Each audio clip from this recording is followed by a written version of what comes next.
It's win or go home in the FCS. The second round of the FCS playoffs start today. Welcome to Villanova, where the Villanova Wildcats host the Youngstown State Penguins. First meeting between these two storied programs since 1999. The most up-to-date bracket. The winner of this one gets the top dog in South Dakota State. If they get by Mercer, that game kicks on ESPN Plus at 2 Eastern. Welcome inside Villanova Stadium alongside former NFL offensive lineman Barrett Brooks. I'm James Westling. These two teams, mirror images of one another, a lot of parallels. What stands out to you the most? In talking to both head coaches, the offensive line is where they go up and make their hay. They love to run the ball, establish a run, and if they can do that, you'll usually win the game, and that's what they're trying to do first. Speaking of ground game rush, Villanova has three really talented running backs. Spearheading that group is Jalen Jackson. 5'9", 220 pounds of explosive power. But it's not just him. It's almost like a three-headed monster. You got Ayo Durajayi, and you also have Barley that are really good running backs also. Where they go, this team goes, so I'm looking forward to those guys playing. Youngstown State, they are led by their record-setting quarterback, Mitch Davidson. You're talking about a leader on this team. He's a senior, but when you look at him, he's 6'4", 220 pounds. Prototypical arm strength. I mean, he can hold it down the field. He's going to be where this team goes. He's going to lead the chase. Youngstown State, they took down Duquesne in the first round. Villanova coming off a bye. They are well rested physically and mentally, according to their coach, Mark Ferrante, in his 7th year. Youngstown State won the toss. They have deferred to the second half, so we'll see the Villanova offense first. James, we got a good one here. Playoff football. We got it right now in December. Playoff football.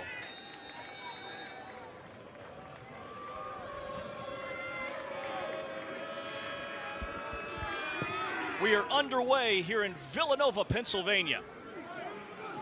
Returnable from the 1. And Youngstown State, they throw a blanket on Ayo Durajayi. Gain of just 11 on the return. You see the intensity already in this game. Both teams are ready to play. Youngstown State at this point are bringing it early. Villanova has to come out and establish something in the run game to get this offense going. Villanova quarterback Connor Watkins, over 2,000 yards this season. He can also hurt you with his legs. 19 passing touchdowns, 8 on the ground for the Wildcats.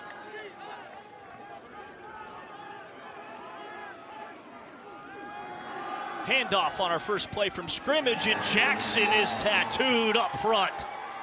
No gain. It's 2nd and 10. You got to get the big fellas up front running the ball. You know, even though it's not a huge gain, it's no gain at all, you got to establish the run in order to pass in this league.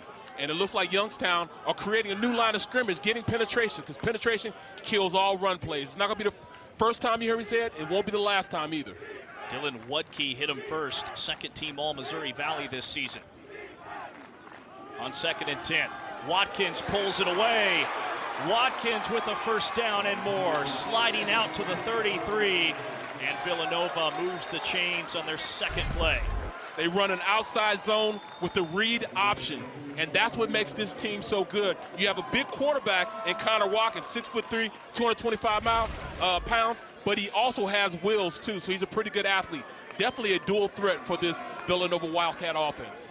18-yard gain on the ground from the quarterback.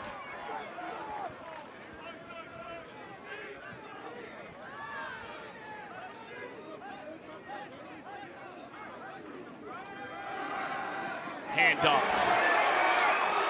This is Barley breaking free to the edge. Running through would-be tacklers down to the Penguins' 35-yard line. Quincy Linton eventually drops him. They run an open side zone right here, open side meaning the tight end, and they're able to force it through the offensive line. The offensive line kept them going parallel, defensive line going parallel, and it's just one-step cut, pick a hole with a huge game by Barley. Barley top 10 in school history with over 2,000 career rushing yards. That's a 35-yard rip.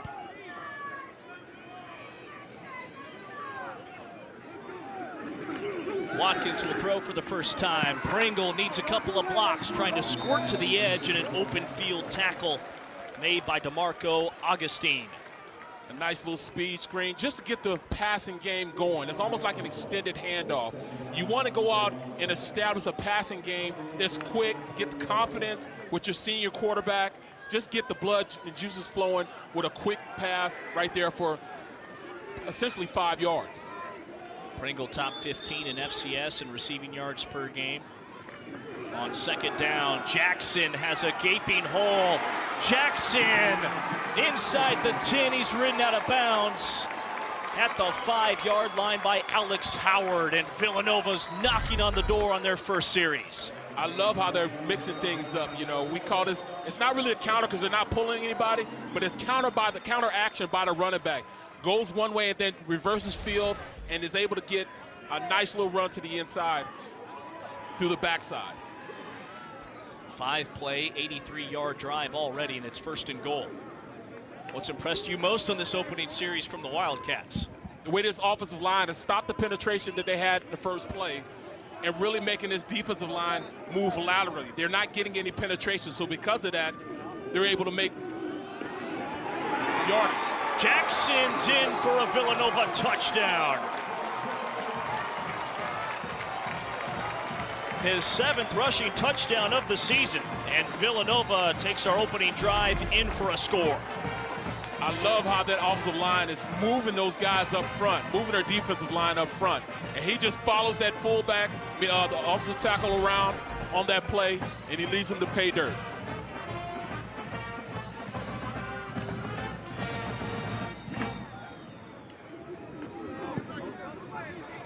Point after is true, and Villanova leads it 7-0.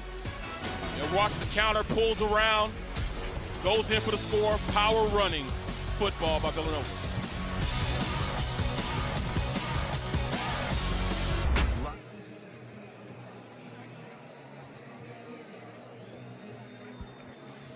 Jalen Jackson with the score. Villanova leads it already 7-0.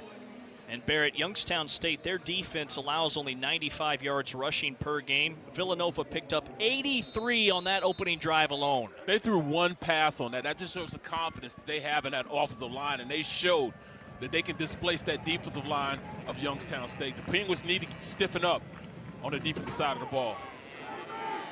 Mercurio's the kicker for Villanova, blasting it away. And Youngstown State calls for a fair catch. Head coach Doug Phillips getting his team fired up pregame. Understand this.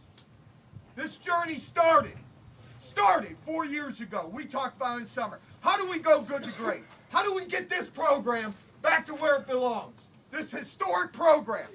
And you guys did it. And let me tell you, I'm proud of you. I'm proud of you. But we got to take one more step. I don't need you to be superhuman today. I really don't. You don't need to wear a cape, Mitch. All right? We need to do what we do.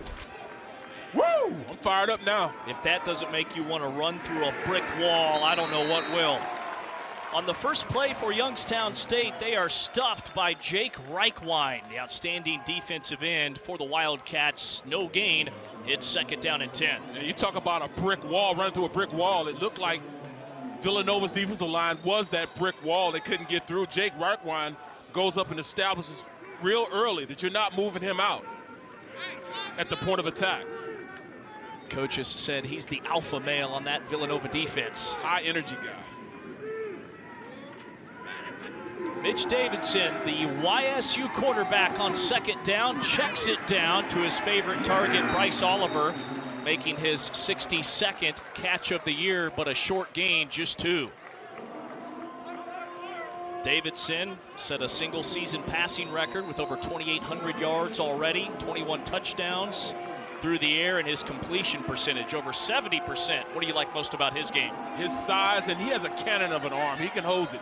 He can throw it 70 yards with the flip of the wrist, you know, so he's definitely gifted as far as arm talent.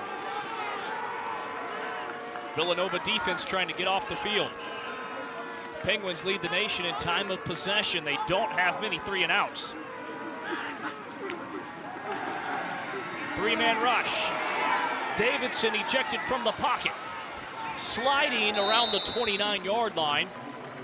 Hot pursuit by Ice Waxter. It's 4th down for the Penguins, and they'll have to punt. I tell you what, defensive coordinator Chris Bowden, Ross Penning Parker, he definitely goes out there and is able to generate pressure with just 3 guys up front.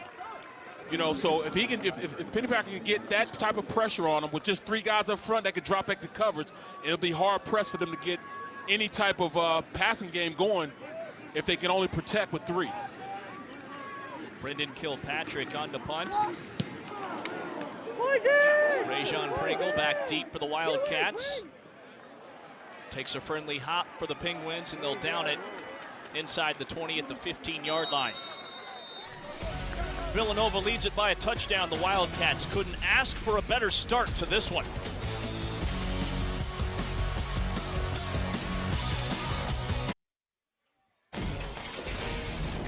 Villanova 83 yards rushing on their opening drive. The Youngstown State defense only gives up 95 per game. That's a tone setter. No, you know, they established the run. You know, once stop the penetration for the first play, they were able to move that defensive line around at will. One step cut by the running backs. They're not playing around the backfield. That's how you go out there and run the football. That was just a simple pulling guard play, and they scored on it. Watkins only attempted 1 pass. Handoff. Watkins will keep it. Faked out everybody, and he scampers ahead for a gain of 12 to move the chains. His 2nd first down with his legs. And right now, he's just keeping that defense honest. You know, right there, he beats the linebacker and is able to go up and make the play simply because they thought the running back had the ball on that read option play. He's got that defense on their heels right now. Villanova with 4 first downs already. Their 2nd series, looking for the screen over the middle, and it's intercepted.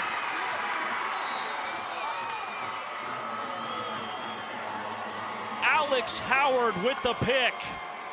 And the first takeaway comes at the 8:33 mark of this first session. That's absolutely what they had to do, create some type of turnover just to stop the bleeding on the defensive side of the ball. He read the play perfectly.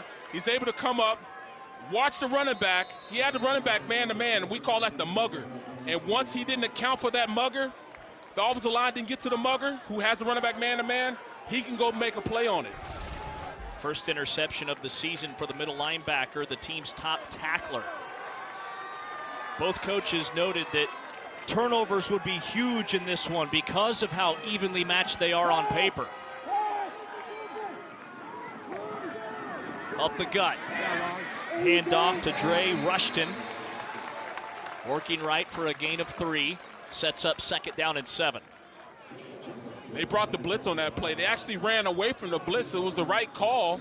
It's just that left side of that defensive line just didn't allow those linemen up on the linebackers. The linebackers, once you stop them and get up on them, it really hurts you as far as that run game because you can't move them guys up front.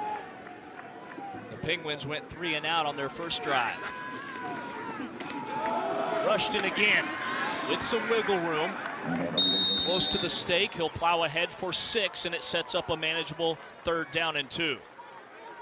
This is playoff football. This is December football. Both teams want to establish the run. They're just going right at each other. You hear pads popping way up here in the press box from that line of scrimmage. Youngstown State, the last team in the field, won their opening round game against Duquesne 40-7. They held the ball for 42 minutes. King tripped up by the turf monster. Did he get enough? It's going to be close.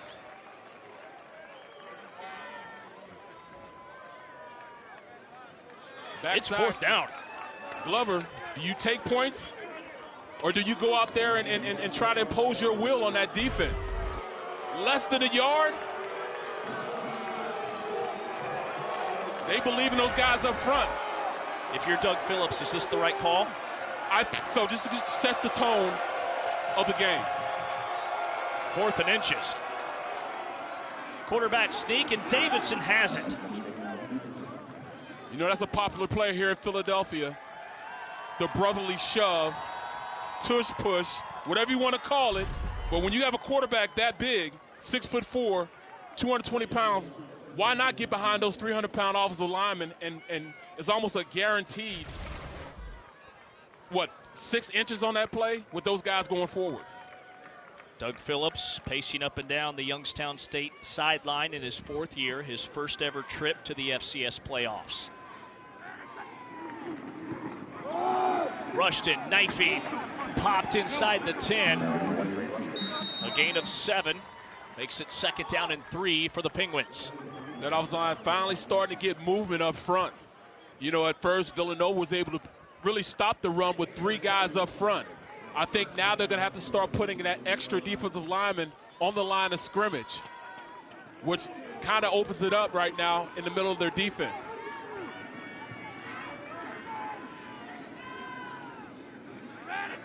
On 2nd and 3, handoff. Rushton is tattooed in the hole.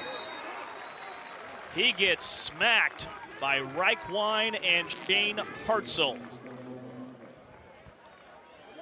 Hartzell is one of those guys that you want on your team. He does the little things that, you know, nobody really taking account for. He can cover. He's a cover guy. He's able to go in and play on the line of scrimmage. They blitzed him there that one time, and he was able to go up and make the play in the backfield for the stop. YSU 0 for 2 on 3rd downs. 3rd and 3. Blitz. Davidson fires, and it's jarred loose at the stake. Jalen Goodman on the coverage. He wanted Oliver, and it's 4th down, and it looks like the Penguins will take the points. Great play by the safety, Jalen Goodman. He played back and almost shot out of a cannon. He's able to come up and make the play, knock the ball out on the running back. Great play on the receiver.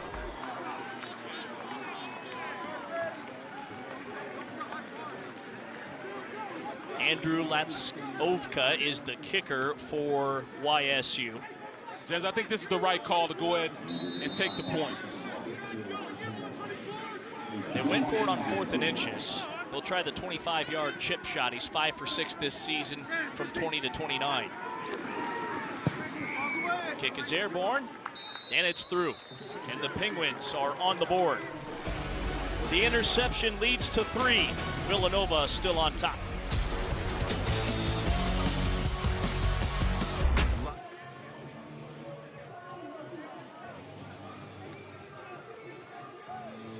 Alongside Barrett Brooks, I'm James Westling. 4th playoff matchup in the series. They've all been thrillers. Back in '97, YSU won 37-34. These teams met in 1992. That was a field goal difference. And a 1-point game back in 1991. YSU went on to win the title that year. 7-3 our score. Villanova on top. Penguins get a field goal after the interception by middle linebacker Alex Howard. They boot this one into the end zone, but Durojaye is going to bring it out. Look for a cutback. Twisting to the 24-yard line. Let's go back to 1997 from the vault. Villanova and Youngstown State. Villanova recorded the first ever undefeated season in program history, took down Colgate in the first round of the playoffs to set up this 2nd round matchup. Villanova led 21-0 in the 2nd quarter, but the Penguins stormed back and claimed a 37-34 win here at Villanova Stadium. Youngstown State went on to win the national championship. Mark Ferrante in his 7th season as the head coach. He's been on staff here at Villanova. He was part of Andy Talley's staff for 30 years. On 1st and 10, Howard making his presence felt. A TFL on Jalen Jackson, a loss of 1. It all stems from them big guys up front, finally dictating tempo, getting penetration up the field, like I said before, which kills run plays, which allow those linebackers to scrape. And Alex Howard is definitely taking advantage of able to scrape around and make the play in the backfield. Howard is 6'2", 230. Honorable mention all-league this season in the Valley. Watkins lets it rip. His tight end on the outside loses a towel at the 30-yard line, a chunk of 5. He completes it to Antonio Johnson. Those guys play side on the sideline. George Benton Jr. playing in the middle, able to go out there and make a play on the tight end. How do the Penguins get off the field? This would be huge for them. They're going to have to generate pressure up front. You know, at this point, they are getting and stopping the run. They're not two gapping, they're one gapping, but this offensive line is pretty good also. So if they can stop them, they're going to have to get penetration up front. Villanova top 20 in the country on third downs. Twist up front. Watkins too high, intended for Jalen Sanchez. Put a little too much mustard on that pass. Got to have a little touch, especially when you throw it in the middle of the field like that, because a lot of those balls get intercepted. He sees him coming across, Sanchez coming across. He's got to hit him. You know, if he gets him in stride, maybe he outruns Howard on that play for the first down. 4th down and 4, and Villanova on to punt. I'll tell you what, James, at this point, we call this neck roll football. This game is being won and dictated in the trenches. Nathan Fondacaro on to blast it away, averaging a career-high 44 yards per boot. This one angling towards the numbers. Villanova will down it around the 26-yard line, leading 7-3. Coming up, conference championships continue on ABC. It's the AAC championship between SMU and number 22 Tulane. Then it's the ACC championship between number 14 Louisville and number 4 Florida State at 8. What an exciting day of football on our family of networks. You can feel, Barrett, momentum starting to shift. Penguins got the turnover, the field goal, and the defense gets a stop.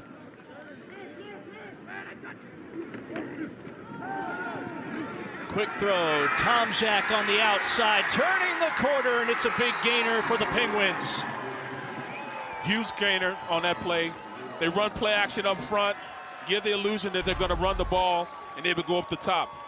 Offensive line comes off like and fires off the ball like they're running the ball, and then turn around, you get out to Tomczak, nephew of Tomczak, who played in the NFL for a long time, Mike Tomczak. Max is pretty good in his own right at the wide receiver position. Picks up 23 yards. Tomczak again on the outside. This time he's roped down at midfield. Jalen Goodman with the open field tackle, a gain of just a yard. There's a lot of confidence on those corners out on the outside, so if you're going to fool those guys, you're going to have to do some type of run fake to pull them up a little bit and then maybe get past them in that way. But when you look at Mitch Davidson, I mean, he's a prototypical 6'4", 220-pound NFL quarterback because he has a cannon of an arm. Maybe he gets an opportunity at the next level in the NFL. He's got a quick delivery. Cocks back and fires and completes it. Trying to tuck it up inside. Gain of 7, maybe 8. Danny Abraham on the coverage. Complete to Jake Bonillo, the tight end. Sets up 3rd and short. The Penguins are yet to pick up a 3rd down. They're 0 for 3. How do they do it here? What's the call? This is 3rd and manageable. This is where they want to be. And they can run the ball or pass the ball in these type of situations, 3rd and short. Ball's on the turf. Davidson running for his life, completes it for a 1st down. Brandon Serrano is tight end. His 13th catch of the year, none bigger than that. Goes for 3 to move the chains. Yeah, we had a couple offensive linemen down the field on that play, but you know, you're talking about a quarterback that has the capability of running and passing the ball. He's a dual threat. And with that, he gives you a little more as far as being able to elongate plays because of his athleticism. He became the first YSU quarterback to start every game in a season this year since 2013. Also set a single season passing record. Handoff on 1st and 10. Not much running room for Rushton. Sandwiched up front, a gain of just a yard. Closing seconds of this 1st quarter. When you look at this defensive line against this offensive line, watch the patience that those guys up front have when they're blocking. They don't just fire off the ball with their head down. They make sure they double team at the point of attack, try to get movement, and that's why these running backs are so patient in how they run the ball. Youngstown State happy to send us to the end of the first quarter. Villanova scored on their opening possession. Since then, the Penguins inching back at 7-3.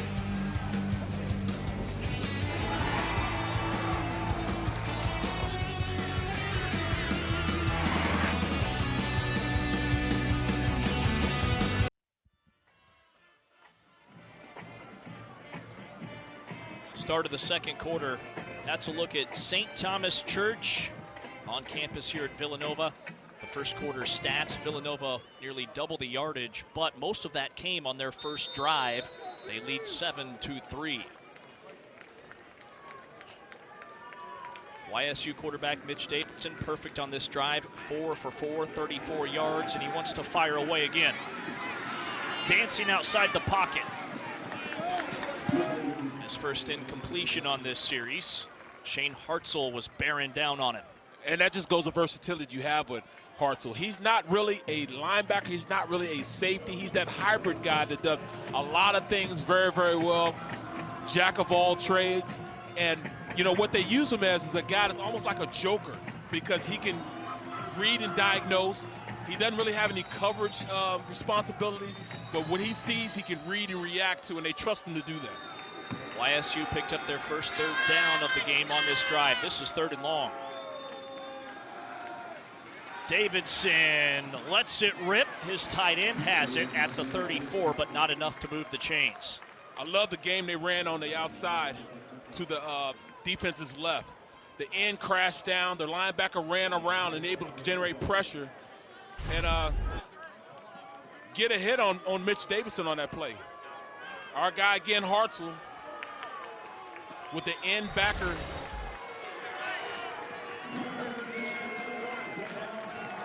Villanova defensive coordinator Ross Pennypacker looking on. ESPN analytics say to go for it here on 4th down.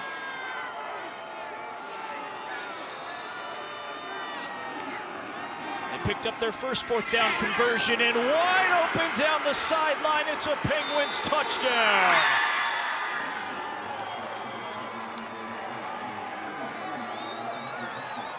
A 34-yard strike to Joey Farthing, the redshirt freshman.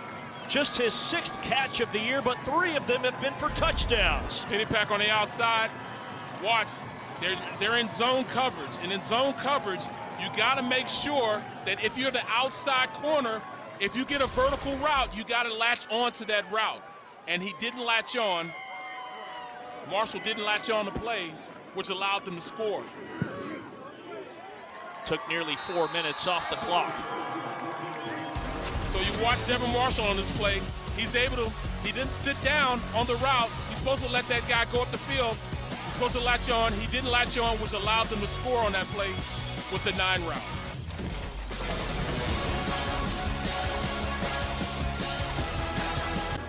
Can't wait for that. Our score here, YSU's just taken their first lead of the game. The Road Dogs stepping through a tackle. Durojaye out of bounds at the 46-yard line, and a late flag comes out. A 36-yard return for the running back. A.R. Durojaye is an explosive player. You know, not just the running back position, but as you can see in the return game. He's always the threat to break it. He's so explosive. Dead ball foul, personal foul, number 31, late hit out of bounds on the kicking team. 15-yard penalty, 1st down, Villanova. Yeah, it hits him real late, you know. That that's a kicker, so, you know, we'll pardon that. A kicker goes and hits late, you know, that usually doesn't happen, but hey. He wants to get in there and play this neck roll style of football also. It's a physical game out there in this playoff game. Villanova 9-2, won their final 6 games by nearly 24 points per. It's their 15th FCS playoff appearance all time. They have it at YSU's 39, and Watkins pulling it away. Lowers the shoulder at the 31 to pick up 8. And Watkins has been most effective on the ground. They shouldn't pass the ball right now. I mean, they had so much success. Right now, the backside, they crash down, and then he's able to read that play and then pull it from the running back and almost gets the first down. It's 9 yards just from the quarterback and the read option, them running. Him pulling and going backside. He's the Wildcats' leading rusher today with 40 on 3 carries. Playbook wide open on 2nd and 1. Jackson racing around the edge into the open. To the 4-yard line. 26-yard tote for Jalen Jackson. And watch here, he makes that defense freeze for a second, and look at him because he's had so much success in that read option, which then allows Jackson to get around to the outside and get that needed yardage they need. They have to make sure that they continue to run the ball. I wouldn't pass the ball if I was this Villanova offense. Villanova's second trip to the red zone. They scored a touchdown on their opening drive. 1st and goal from the 4.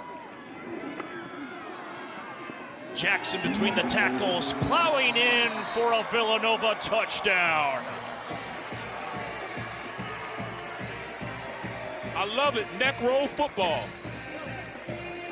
Neck roll football, that's just my big guys versus your big guys. Up front, inside zone play. Get up to the linebackers, drive the double team on the inside, and then you have Jackson, the big back at 5'9", 220, running behind his pads for the score. Keeps his legs running and moving.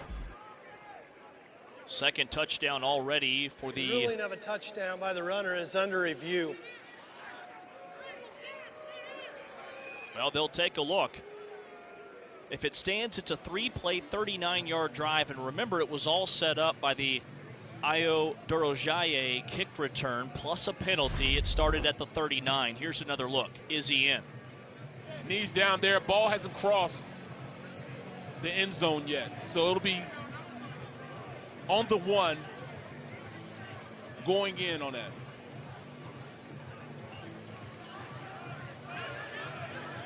After review, the runner's knee was down. The ball was at the half-yard line. 2nd down. Quickest review in the history of college football. I love it. Absolutely. But I love this run game. If I was this Nova team, continue to impose your will on that defensive line. They're big, they're strong. Why not just keep pounding the rock up front? Neck roll football, you know, just get in behind those pads and drive block. Watkins is under center, tries to sneak it. A mountain of bodies at the goal line, and he is not in. They rule him down. So it'll be 3rd and goal for the Wildcats. Alex Howard hit him first. Great play by Alex Howard, being able to knife in there and get to his legs early so he can't drive.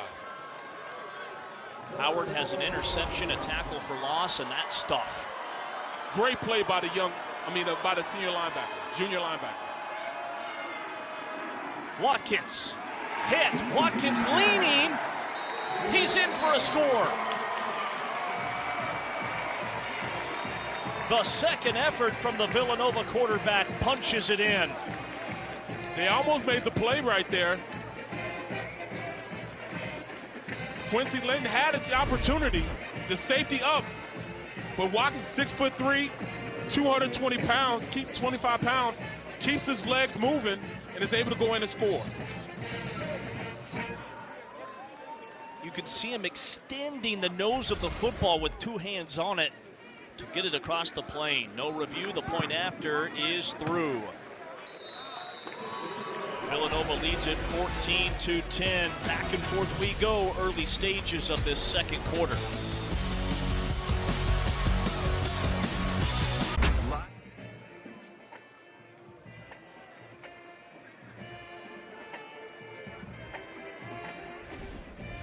Couple of lead changes already in the second round FCS championship playoff matchup. Villanova leads Youngstown State 14-10. This one, ground and pound. Won or lost in the trenches. Reminds you of the old Big 8. Absolutely. Back in the day, Big 8 conference, Oklahoma, Nebraska.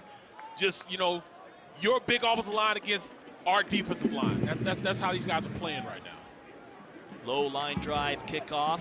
Rushton will take it from the 1-yard line. Looking for a seam, darting up the middle. Pinballing to the 30-yard line. James, neither team are worried about getting the ball on the 25. They are returning everything, you know, so this just goes to show how competitive both teams are at this point. Season recap for the Penguins, 8-4 in the toughest league in FCS. Scored 30 or more in 10 of their 12 games this season. They lead the country in time of possession, and they crushed Duquesne in their first round win a week ago, 40-7. Two storied programs, 13th FCS playoff appearance for YSU. Mitch Davidson on 1st and 10. Hands it off, King. Gain of just 2. Wrestled down up front. I tell you what, it's inside zone right there. And I love how this offensive line, they're so patient on how they come in with double teams. And the running back is also patient because he wants to set his blocks up. So at the point of attack, you got a double team here and a double team on the outside. And then the running back is just one step cut and going downhill. Penguins went 3 and out on their opening drive. Since then, they've been able to sustain them.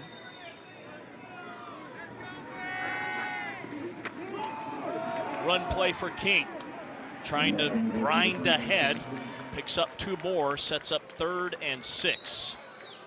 And when you look at Villanova's defensive line, they only have 3 guys up front. And those 3 guys, Green, Reichwein, these guys up front are 2-gapping. That means they have a responsibility of 2 gaps just to keep those linebackers fresh, keep them clean. And they're able to do it. Stay on the double team and still not allow them to run the ball. YSU just 1 for 5 on 3rd downs. Davidson zips it to the outside for a first down, pitch and catch. Complete to Luke Hensley, a sophomore. Goes for 7 to move the chains. And right there you had this defense. They're starting to, you know, get a little antsy. They sent a blitz that time, and Villanova's not really a blitzing type of defense. You know, Pennypacker, he loves those guys up front and just read and react, but he's starting to feel it a little bit and starting to send the blitz.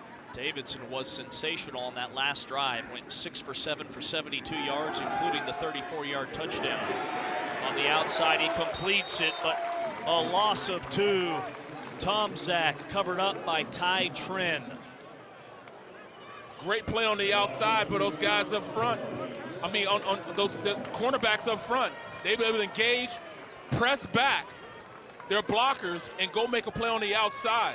Great play. Tom Zach didn't have anywhere to go because they were so aggressive at the point of attack by those corners. That was Villanova defensive coordinator Ross Pennypacker, who also coaches this tough defensive line. 2nd and 12. Deep in the play clock. Davidson gets it off. Rushton sweeping, hesitating, popped out of bounds. Gets 3. Elijah Glover with the tackle for the Wildcats. And this goes so Davidson has a lot of autonomy in this offense to check the plays, get them out of bad plays, and there he checked the outside zone to the weak side, meaning the non-tight end side, and is able to get to that corner and get 3 yards, at least get them in 3rd and 9 as opposed to them being in the negative in 3rd and 12. YSU averaging just 2.3 yards per rush. Putting their quarterback in another tough spot, 3rd and 9. A bomb down the sideline. Overshoots Oliver. There's the flag the Penguins were looking for. Ice Waxter on the coverage. Yeah, you know, Waxter just didn't get his head turned around, and you know, you would think it was incidental contact. If he'd have turned his head around, maybe he'd got a benefit of the doubt, because you could tell he was falling. Pass interference on the defense. Number 0, 15-yard penalty, first down.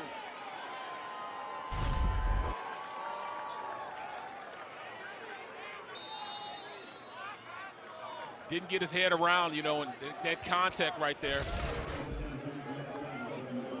Oliver had beat him initially, and he tried to recover. Grabbed a fistful of jersey. Yeah. What a matchup to keep an eye on. Bryce Oliver, the star receiver for YSU. Waxter's getting NFL looks from the Villanova secondary. Perimeter run play and a hard hit. Brendan Bell knocks King off his pins. It's a loss of 1. And everybody sees, Hartzell making the play on the outside, but I'll tell you what, who really made the play is the guys up front. Jake Weichwein, he was able to get penetration, stop his guy, and even an inside guard on a double team, which allowed Hartzell to get around the corner and make the play in the backfield. The defensive line are sacrificial lambs in this type of defense. They make those linebackers look real good by keeping blockers off of them. Davidson underneath. Tomczak gets popped. And a flag comes out.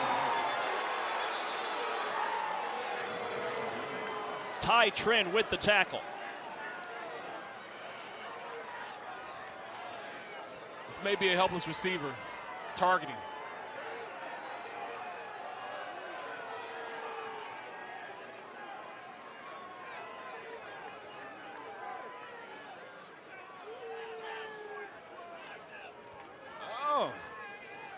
Honestly, I'm going to tell you, James, that looked like it was just a physical brand of football. He didn't leave with his helmet.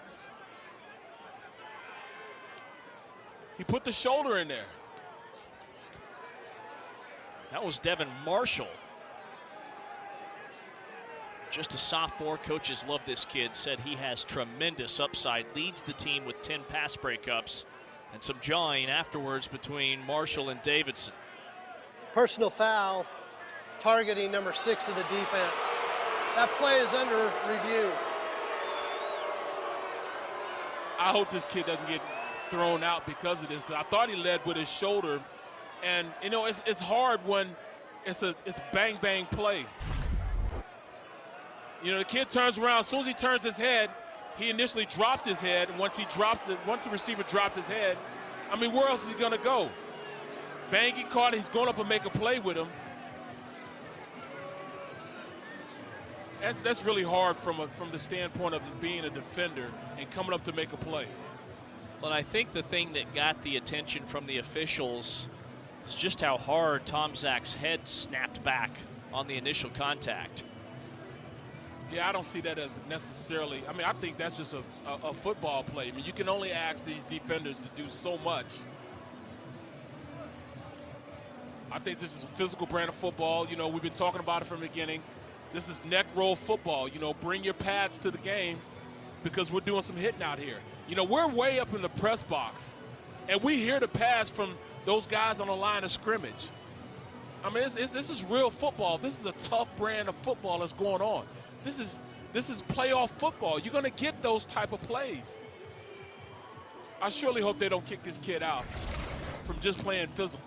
So who's been the more physical team so far midway through the second?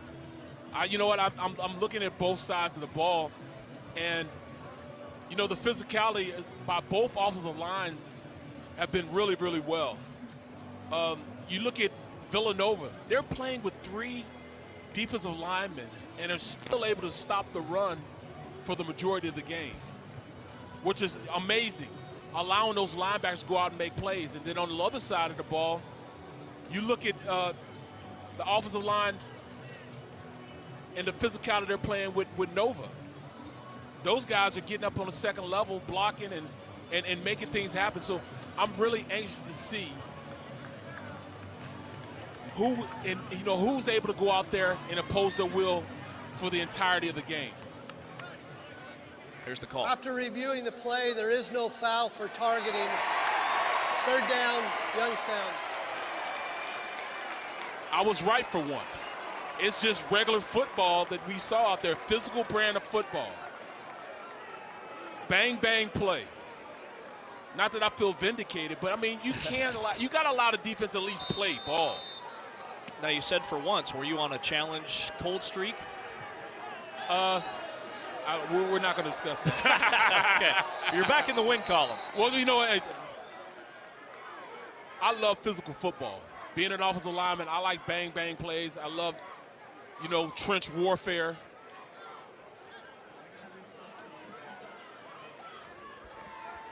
Yeah, I was kind of seeing what they were going on. It was third down, but yet they were showing it was a first down with the markers. Chains have been reset. 3rd down and 2. 3rd and 2. Great job by these officials. It's a Big Sky officiating crew here in the second round of the FCS playoffs from Villanova. He's Barrett Brooks. I'm James Westling. 3rd and 2, YSU. Davidson on a shoulder roll, completes it. No, it's incomplete. Looked like an easy pitch and catch. The throw was low and wide of Tomczak. Yeah, sprint right option. You're supposed to get it out to the out route.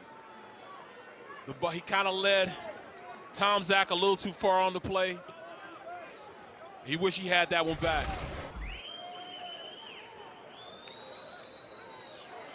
4th and 2.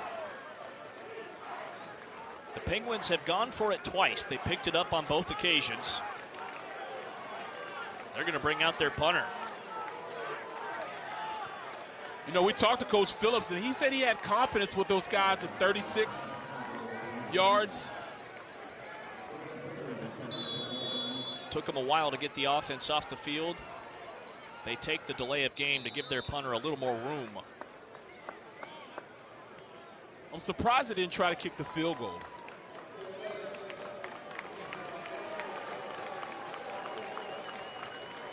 Are you more surprised they didn't kick the field goal or that they didn't go for it from the 35-yard line? They've already gone for it twice and picked it up both times. Yeah, you know, and I'm also surprised with that because, you know, the offensive line is playing pretty well right now that I would have had a lot of confidence in those guys being able to go out and pick that up. Coach Phillips trusting his defense. High, short punt. Angling out of bounds. Great punt right there. Great punt. He'll mark it out at the 3. Downtown Philadelphia on a playoff Saturday.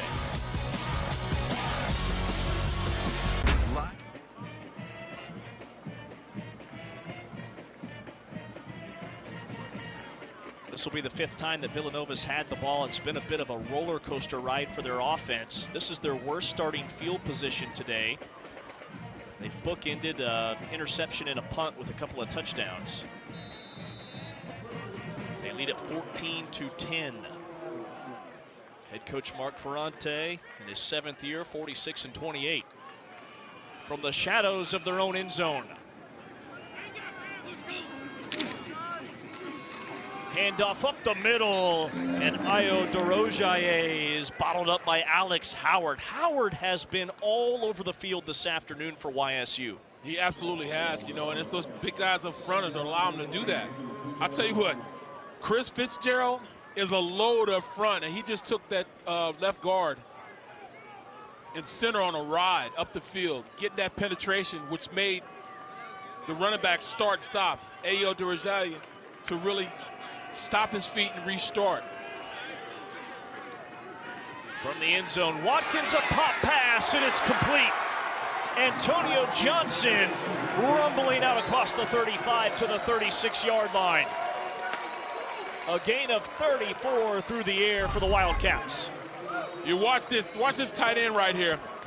He walks up and runs through the seam. He's going on the seam route. Going on that seam route, which allows him to get up that seam and beat the safety over the top. Great play. Even better pass by Watkins. Second play today of more than 30 yards already for the Wildcats. Watkins one-hops it to Pringle. Just like we all thought, the tight end, Antonio Johnson, is the leading receiver for Villanova. He only had 7 catches all year. He's got 2 today for 40. What did you know? They take away, you know, their big impact players and Hayek and Pringle, and allowing this tight end to go out there and really make some things happen. You don't look for him, and what does he do? He goes out and make plays. Offensive coordinator Chris Bowden was the quarterback here at Villanova against this Youngstown State team back in '97 and '99 when they met in the playoffs. Watkins standing tall, looping, Sanchez all alone. Touchdown Villanova.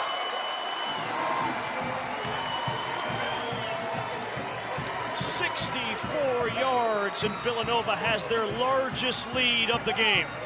The run game effect. That's all it is, the run game effect. Catch DBs looking in the backfield and paying attention to the running backs in the quarterback as opposed to their responsibilities on the outside of who they're supposed to cover. 97 yards in just 4 plays. Took 85 seconds. Mercurio on for the point after, stays perfect. Villanova leads it 21-10 with 5:26 to go in the second. You know, he hit Sanchez for the 9 route, taking it for 6, pay dirt.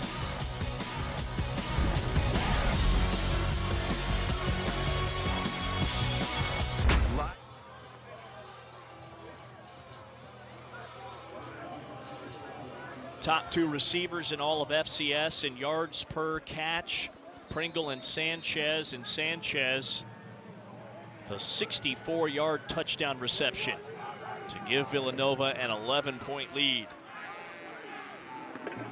Ensuing kick from the 4, Rushton. Knifing across the 30 to the 32-yard line. Let's go back to that last Wildcat touchdown. Watch this. These 2 defenders are worried about Hayek. They're not even worried about Sanchez. And watch Sanchez, when he runs it, he's going to run a little 9 route on the play, and he's going to take it for 6 by just running up the seam on this route. Out on the play. But hey, look at the running back. Look, Ayo Durajaye. He knows it's sick. He put up the goalpost early in the play. 3rd drive of 90 or more yards this season for Villanova. Davidson back to work. Penguins need points. On the outside, he hits Tom Zach, his favorite target today, his 5th grab, and it moves the chains out to the 46-yard line. Tom Zach's a great route runner. What makes him dangerous is that every route that he starts off with looks the same. He comes out so fast and explosive that you have to give him a little space, and then he's able to cut and make you read him from a distance. That one went for a baker's dozen, 13 yards, 1st and 10. Rushed in a hurdle. Gain of 2, Shane Hartzell with the tackle, and it's 2nd down for the Penguins. I'll tell you what, he almost got lassoed on that play. He had to jump over the linebacker on the play and is able to get up the field. At least it wasn't a negative play. Rushton's over 1,000 yards now for his YSU career. And 77 yards and a touchdown to lead the ground game for the Penguins in their opening round win a week ago, 40-7 over Duquesne.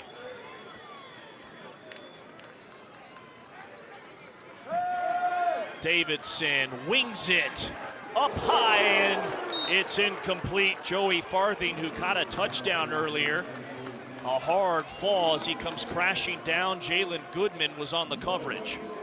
You know, it looks like they're starting to run the zone concepts a lot better now, reading and reacting up front as opposed to, peeking and not really looking at your responsibilities as far as how the defense is supposed to be run.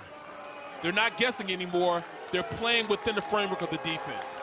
Penguins are 2 for 7 today on 3rd downs. This is 3rd and 8.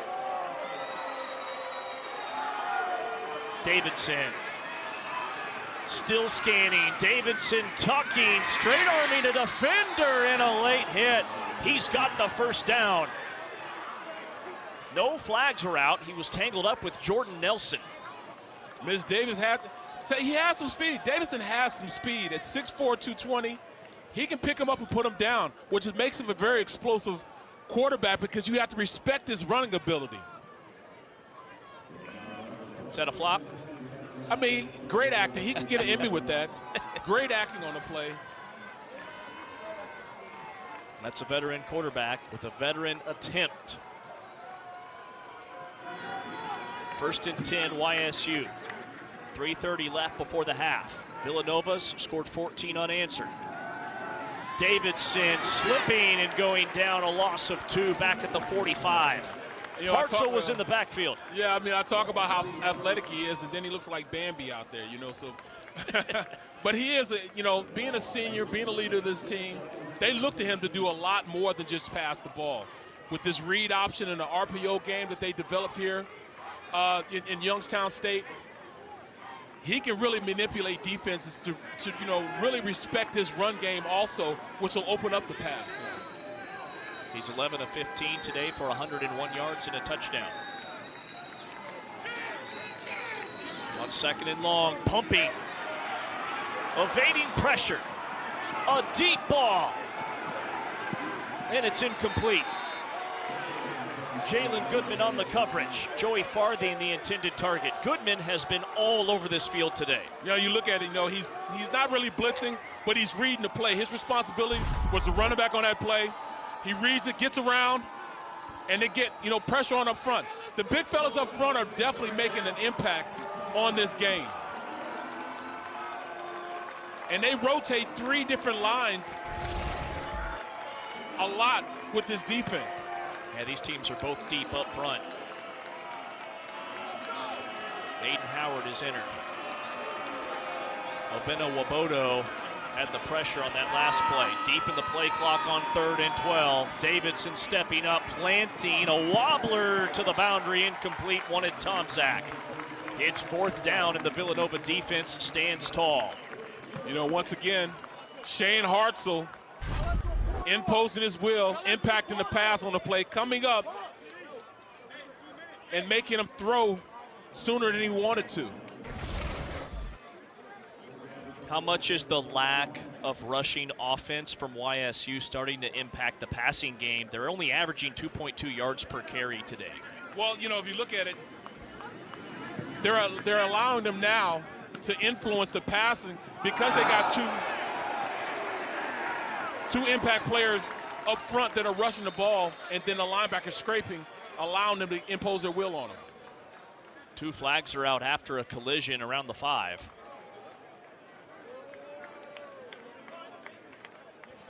Interference on the play.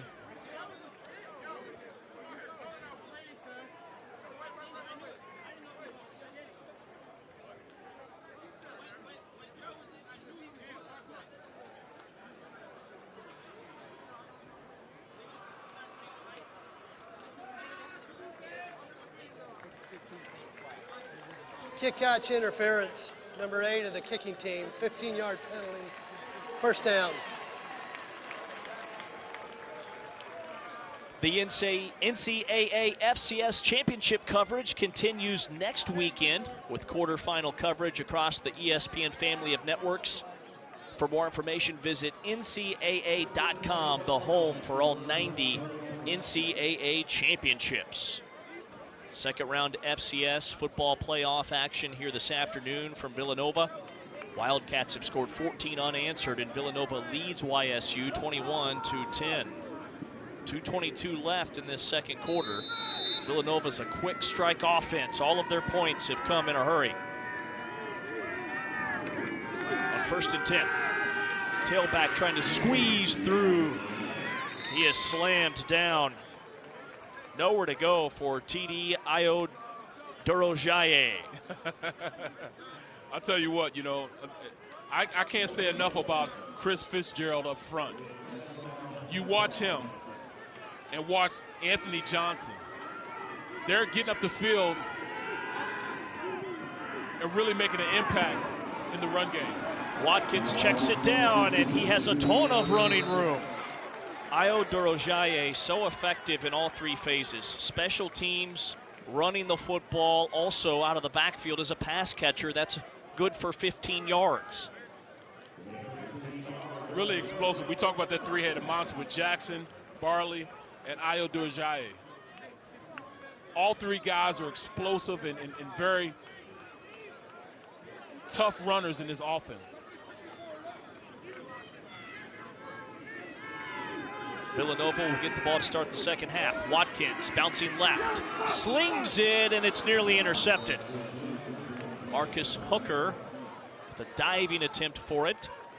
Would have been his second pick. It's 2nd and 10 as Villanova lives to play another down. You know, Chris Watkins, he's got a little bit of acting in his portfolio also. Well, no, that might not have been act. That was a late hit. Wasn't called. These refs are letting them play today. We talk about neck roll football. There are some pads popping out there, and that might have been a little too late to allow the quarterback to get slammed to the ground like that. 2nd and 10. Watkins floats it down the boundary. Sanchez can't hang on over the shoulder. Jalen Castleberry on the coverage. Great pass, led it right into the bread box of Sanchez. Those are plays you gotta make sure you make. I mean, you can't get a better pass than that. Let him just enough. He's gotta make that play. You know, NFL standards, if the ball touches your fingertips, it's gotta be a catch. Well, that was in his hands. He should have secured it on that play. Sanchez having a breakout year, 2nd on the team. Nearly 650 yards receiving. Barely played last year as a freshman. 4-man rush. Watkins in trouble. Watkins wrapped up for a sack. Andre Lerman with the sack for the YSU defense. 17-yard loss. Great pass rusher moves. Swims him to the outside. Keeps going. Youngstown, their first 30-second timeout. Just didn't give up on the twist stunt in the interior. TE stunt in the interior, gets that offensive line on 2 different levels, and then he just keeps on going and finishes the play with the sack. 34 sacks this season for the Penguins defense, tied for 8th in FCS. Their defensive coordinator, Jamal Brown, 2nd year as the DC for YSU. Was a 4-year starter as a player, as a defensive back at Bowling Green. His defense is getting off the field with 91 seconds to go before the half.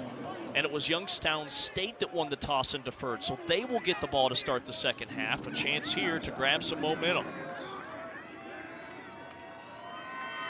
Nathan Fondacaro on the punt. His first one went for 42 yards. YSU coming after it. Tom Zach clears out. Takes a wildcat bounce to the 25-yard line. They'll down it there. Flag on the field. I don't know if it's running into the kicker. That was a 50-yard punt. Great punt, but it might be all for naught. Flag.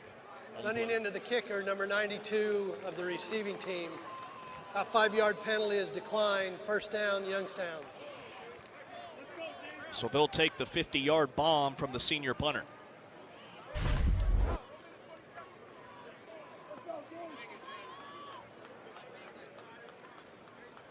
It was close to being 15-yard penalty to first down on that play. It's running versus roughing there. Yes. So if you're YSU, what do you dial up here with 1:20 to go before the half? They are very comfortable with their passing game. Mitch Davidson can hose it down the field, but, I mean, they've had 1 sack, 3 tackles for loss, and 3 hurries as a defense. Villanova has definitely impacted the quarterback. Davidson, short throw to his tight end, and he's chopped down, submarined by Jalen Goodman. The senior safety reads the play, sees the tight end out there on the boot protection, comes up and makes a play. Was complete to Colt Sechrest, no gain. Clock is turning down to 50 seconds, and a Penguin jumped early.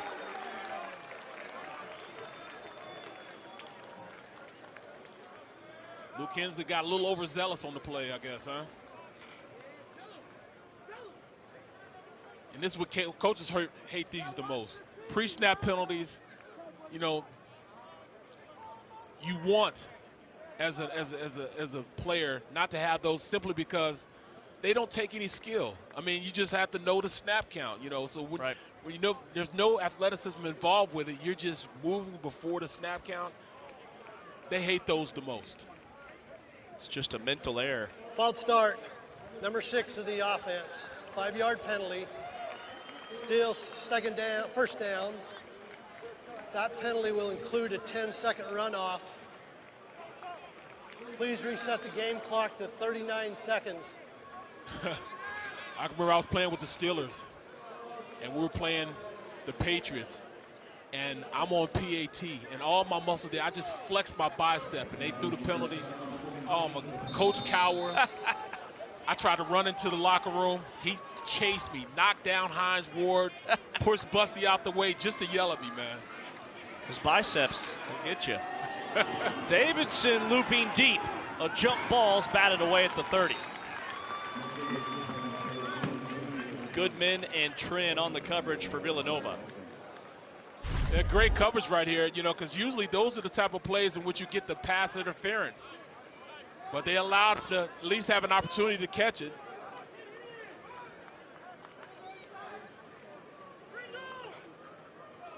A little bit of jockeying for position. 3rd and 15 for YSU. So what was it like playing for Coach Bill Cower? Great coach. His expectations, he wanted you to be better you think you could be. Rushton won't get the first down. They play it conservative. YSU content to get into the locker room and regroup. A gain of 12. Villanova will call a timeout to stop the clock with 11 seconds to go before the half. Their first timeout, it's 4th and 3. Defensively, they've done an outstanding job of controlling the line of scrimmage. And you know, like I said, they're sacrificial lamb. When you're a defensive lineman in Villanova's scheme, they're asked to do things like take on double teams to keep those linebackers free and clear from getting up on the second level. So your job is basically to keep those guys clean, and you get beat up on. But I tell you what, there are some big, fast linebackers for this Villanova team. How unselfish do you have to be as a defensive lineman to take on that role? Well, you get no opportunity to really get stats because your job is to make sure somebody else looks good. Right. So you don't get the sacks, you don't get the tackles for loss a lot of the times because the linebackers go make those plays. YSU on to punt. Sky-high kick. Trying to eat some of that time off the clock to send us to halftime. And we'll hit triple zeros. YSU quarterback Mitch Davidson started 10 for 12 since. He's 1 for 5, just 13 yards on those last 2 drives. And Villanova perfect 9-0 this season when they lead at the half, 41-5 overall under head coach Mark Ferrente when they're on top at intermission. Your thoughts quickly on the first half. Physical game, just what I expected, neck roll football. You want this type of game. I hear pads popping way up here in the press box. FCS playoffs, second round action. It's Villanova on top, 21-10 at the break.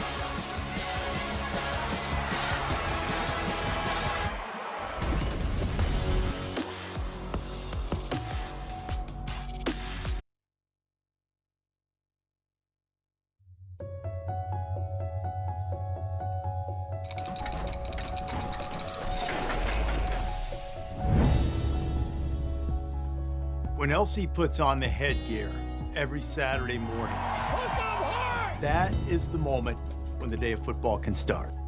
Could have never have dreamt that it would have become where we are today, where fans every week, that's what they wait for, to see which headgear he's going to put on. I like Ohio State's speed and power, but I question their place kicker and their punter. The headgear tradition started in 1996 at Ohio State. Herb Street was fairly new on the show, and Kirk's wife Allison had been an Ohio State cheerleader. He thought I might have some kind of in to try to get Brutus his headgear. They had to do some very high-level, tense negotiations. I'm telling you, it took 3 or 4 different back and forths until finally they green-lighted Brutus. I'm telling you one thing. Buckeyes! Let's just examine the Brutus head. It's a head representing a nut, a two-tone nut. I like the Buckeyes! So it's ridiculous looking. You can't help but laugh. Hey, hey, hey, hey, hey! And when he sensed that that was an entertaining moment that resonated with fans across the sport, he embraced it, and it's become a beloved tradition. Colorado in a big upset! I remember him as a young kid watching College Game Day, and Lee Corso was on there putting on the headgear. He is College Game Day. I feel like I've been watching Lee Corso do that since, I was in high school. The different antics he's used and mascots he's used has been pretty incredible. Fire wolf costume, purple cow! Cows! To this day, I still watch and anticipate to see what he's going to do. Go Navy, beat Army. Seeing him fire off the guns is pretty funny. My favorite one, we're at Texas, and McConaughey starts wrestling the LSU Tiger head off of LC. There was a little trickle of blood. Katy Perry was incredible. Like, she damn near broke my man's nose, taking the mascot head off of him. I think that the best one might be the outtakes. How can you pick against SMU? Throwing out some words that might needed to be edited. My favorite memories definitely include live animals. We got a live duck. Who's on the set? He's not afraid of gamecocks. He's not afraid of alligators. He's not afraid of dogs of any kind. That dog is beautiful! That dog is ugly! Give me this thing here! I think the best part is when Coach does the okey-doke, where he grabs one head, gets ready to put it on, and then he chucks it to the side and grabs the other one. I'm going with Sweet Home Alabama! Anytime I'm watching and you don't know, what he's going to pick up, that's all pretty exciting. Penn State! Give him that head. Does that mean you're going to go against your first love, Brutus?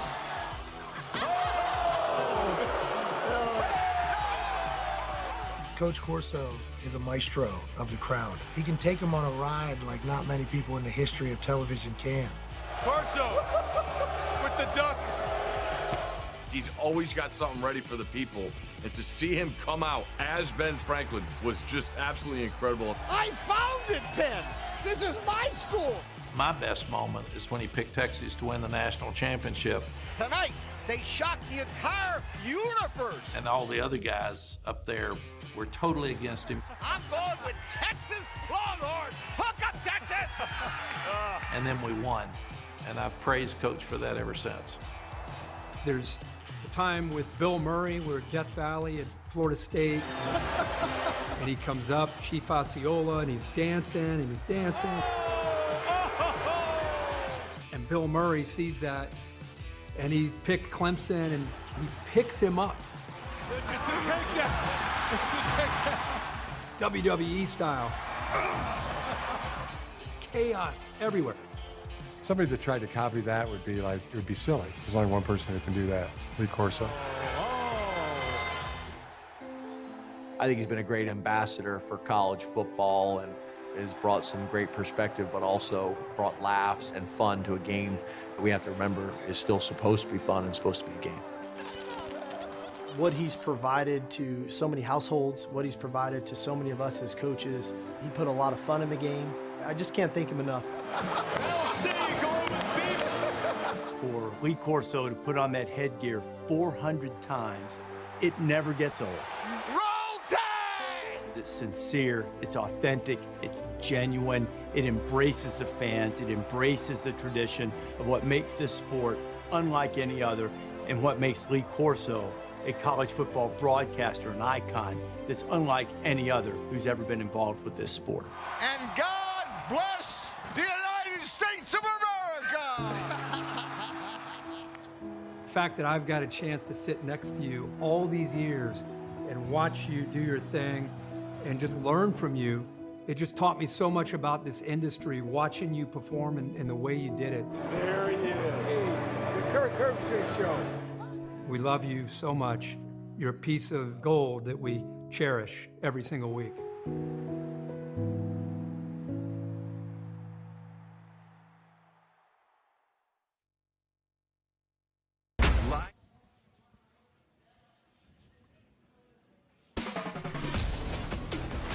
Rothman Ice Rink in downtown Philadelphia. We're in Villanova, Philadelphia, Pennsylvania, where Villanova leads Youngstown State 21-10 at the break. Welcome inside the booth alongside former NFL offensive lineman Barrett Brooks. I'm James Westleen. Big picture FCS playoffs. This is second round action. Does Villanova look like a team, if they hang on here, that could make a run? They're built to last. You know, you got a good running game, you got a good defense, fundamentally sound, great coaching. They can go far in it. They just happen to be in the bracket with South Dakota State, you know, which is the #1 seed in this bracket. Right, the winner of this one gets the winner of South Dakota State and Mercer. 25 straight wins for the Jackrabbits since that loss at Iowa to start last season.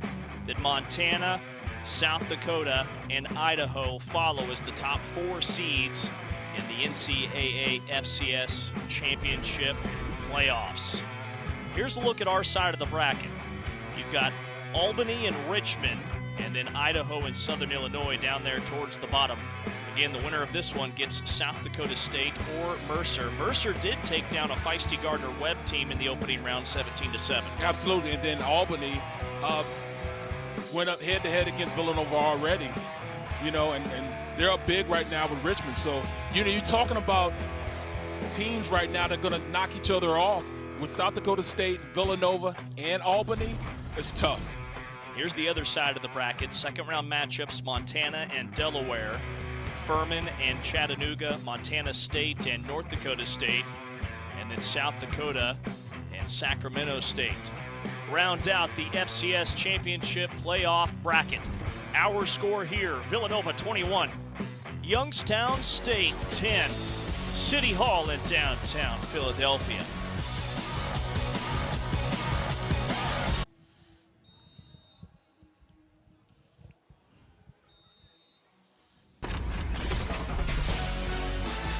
Welcome back to Villanova. Our halftime score, Villanova 21, Youngstown State 10 at the break in the second round of the FCS playoffs. Welcome back inside the booth with Barrett Brooks. I'm James Westleen. Villanova leads it by 11, and really, Barrett, the Wildcats set the tone with an opening drive touchdown to start the game. What's working for Villanova? Running the rock. You know, they went out successfully, controlled the line of scrimmage with the run game. That three-headed monster that they have, Ayo Durjai, that's Jackson right there. They have Bailey. These guys going out there and imposing their wheels on them. You know, and then, you know, you look at the quarterback is more of a dual threat. He has the ability to go out there and either hand it off, make great decisions on where the ball is supposed to go, which is allowing them to keep that defense on their toes. But then you got Mitch Davidson. Mitch Davidson's doing it all. I mean, he's a dual threat also, throwing more so as a passer, but has the ability to know where the open man is. Caught that Villanova defense with an assignment error. But he is definitely one of those guys that you have to keep in constant contact with him, knowing where he is, because he can definitely go out there and impose his will, either throwing it or running. First half stats, Villanova 245 yards of total offense. YSU did get a field goal off of one Villanova turnover. It's 21-10. I love the improv by you. You've coined it neck roll football. The second half is coming up next.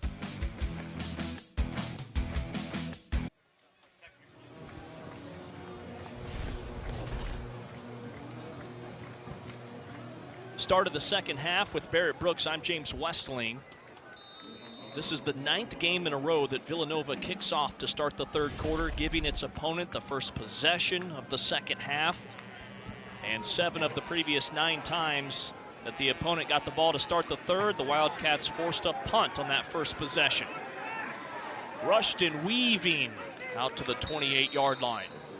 Shane Hartzell makes the special teams tackler. He's been the top tackler for the Wildcats today. Yeah, you know, talking about a guy that plays neck roll football, very physical. He's showing up. He has 7 tackles, a half a sack, a half a tackle for loss, 2 hurries, and his counterpart also Goodman, 4 tackles and 1 pass breakup. This defense is playing at a high level, and in order for them to slow this offense down of Youngstown State, they're going to have to stay playing at that high level. YSU punted on their last 3 drives of that first half. Whistles, stoppage of play. They're missing a safety. They're missing their 11th guy.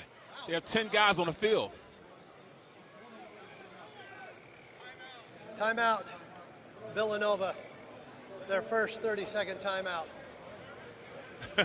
That is very un-Villanova-like to have to burn a timeout 6 seconds into the second half. Christian Sapp was late getting out onto the field. Coach Pennypacker is livid probably right now. You know, you can't make these type of mistakes. You might need that timeout later on in the game when it really counts, like towards the end of the game. You never know. And for them to make a mistake like that, that could be crucial later on in the game.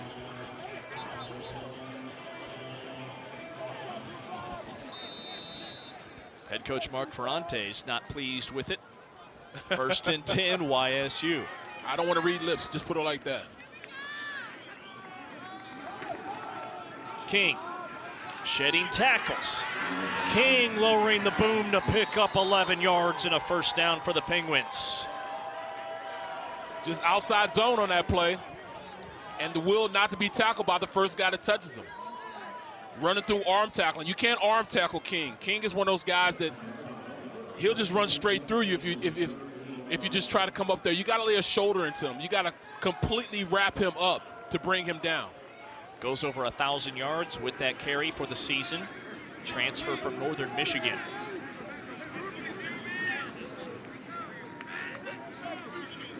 Davidson play fake. A bomb over the middle. Nobody home. Miscommunication on the route. Elijah Glover on the Oliver coverage. And it's 2nd and 10. Yeah, you watch that play. They were able to get pressure up front, which allowed them to, you know, impose their will on him. Mitch Davidson, he had to let the ball go earlier. Even though his guy was not open, he had to get it out of his hands. What's going on with the YSU passing game? Davidson's hit on just one of his last 6. Basically, those guys up front are out there. Then you got, you know, these linebackers are coming up and making plays. Hartzell with another tackle. Rushed in a gain of 3, maybe 4. It's 3rd down, and YSU 3 for 10 today on 3rd down. Brendan Bell, Shane Hartzell. They're keeping those two clean, which are allowing them to go out there and really make some plays in the middle of that defense. Hartzell's in his 2nd year as a starter, led the team in tackles a season ago. It's Bell this year. 3rd and 7. 3-man rush. Davidson, a sizzler, and it's intercepted at the 31-yard line by Christian Sapp. Redemption for Sapp, who was late getting out onto the field to start the second half. His team had to burn a timeout. He's got his 2nd pick of the year. Mitch Davis just overthrows the receiver on that play. It wasn't really a lot of pressure in his face. He should have slowed down and really threw an catchable ball. He just overthrew his intended target, which was Hensley.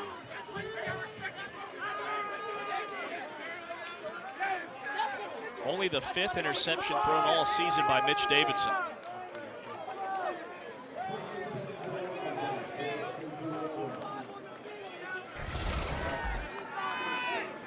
Villanova takes over 1st and 10. We're even in turnovers. Jackson ridden down. A loss back at the 29. Hunter Allen wrapped him up. That's just him getting up the field, getting that penetration. He's able to tackle him in the backfield. Another tackle for loss. A loss of 3. You know, he's the wide guy on the field. They leave one. When you block in zone plays, you got to leave one backside to get up on the front side linebacker. And he was able to go down the line of scrimmage and make a play in the backfield. 3rd TFL for YSU today. Watkins pumping. Watkins humming. And it's nearly picked. A flag comes in. Pringle, his intended target, Troy Jacobek, almost had the interception. Would have been his 5th this season. Pass interference, number 5 of the defense. 15-yard penalty, 1st down. I'm going to tell you the truth. I understand these quarterbacks are throwing a little frenetic out here, but I don't see the pass interference by number 5. Now here he is, the linebacker right here. I think they meant 2. 5's not even involved in the play. Right. All right, number 2 then. I thought he has just as much right to go make a play on the ball as the receiver does. First down, Villanova. Watkins wants to take a deep shot, and he has Hayek. Hayek caught from behind at the 20. 36-yard gain. Great play by Hayek, but once he catches, just go. Stop worrying about who's coming to get you. You know, get the ball to him in the middle of the field, turn around and turn your shoulders up and go. Get some more yardage. He's worried about people coming up behind him and everything else. They'll be eventually going to get there. They will get there. Just turn around, get that needed yardage up the field. He waited for them to get to him. That was the 70th play this season for Villanova, over 20 yards. 6th today, checking it down. D-Will bumped out of bounds at the 5. Barley out of the backfield. First and goal, Villanova. The 3-headed monster. All 3 of these guys are explosive. They get out of the backfield. This is nothing but a little wheel route. Right here, a check down route. He doesn't take his time. He gets the turns and shoulders up the field, and he gets that needed yardage. Very explosive running backs. And here they got the 3-headed monster in the game right now. You got Ayo Durjaye, you got Barley, and Jackson. All 3 top 20 in Villanova history for all-time rushing leaders. Ayo Durjaye, no gain. Yeah, Quincy Lynn, the safety, comes up and holds on by the, the strings on his shoes, his cleats on that play. So it's 2nd and goal for the Wildcats.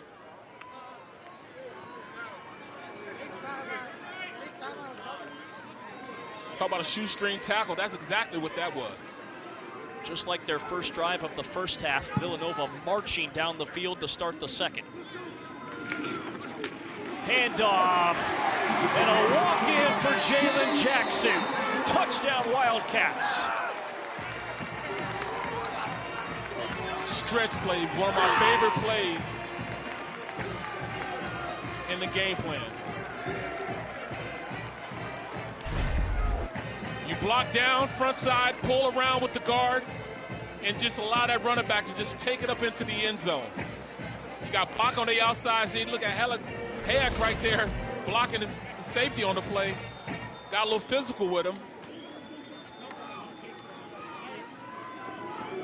21 unanswered for the Wildcats.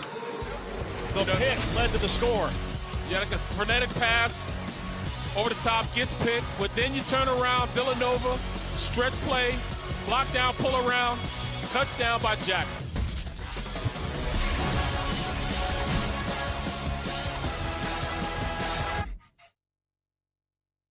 It's V-Week on ESPN as we continue Jim Valvano's fight against cancer.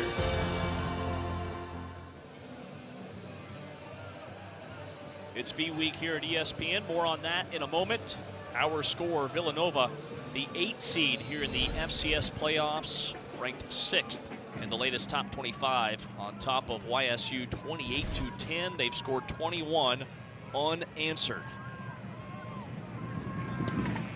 The ensuing kick. Rushed in from the 4. He's been effective. Finding a crease. Zigzagging all the way out to midfield as he ventures into Wildcat territory. 48-yard return for the Penguins. It's V-Week at ESPN when we partner with the V Foundation to highlight the urgent need for cancer research.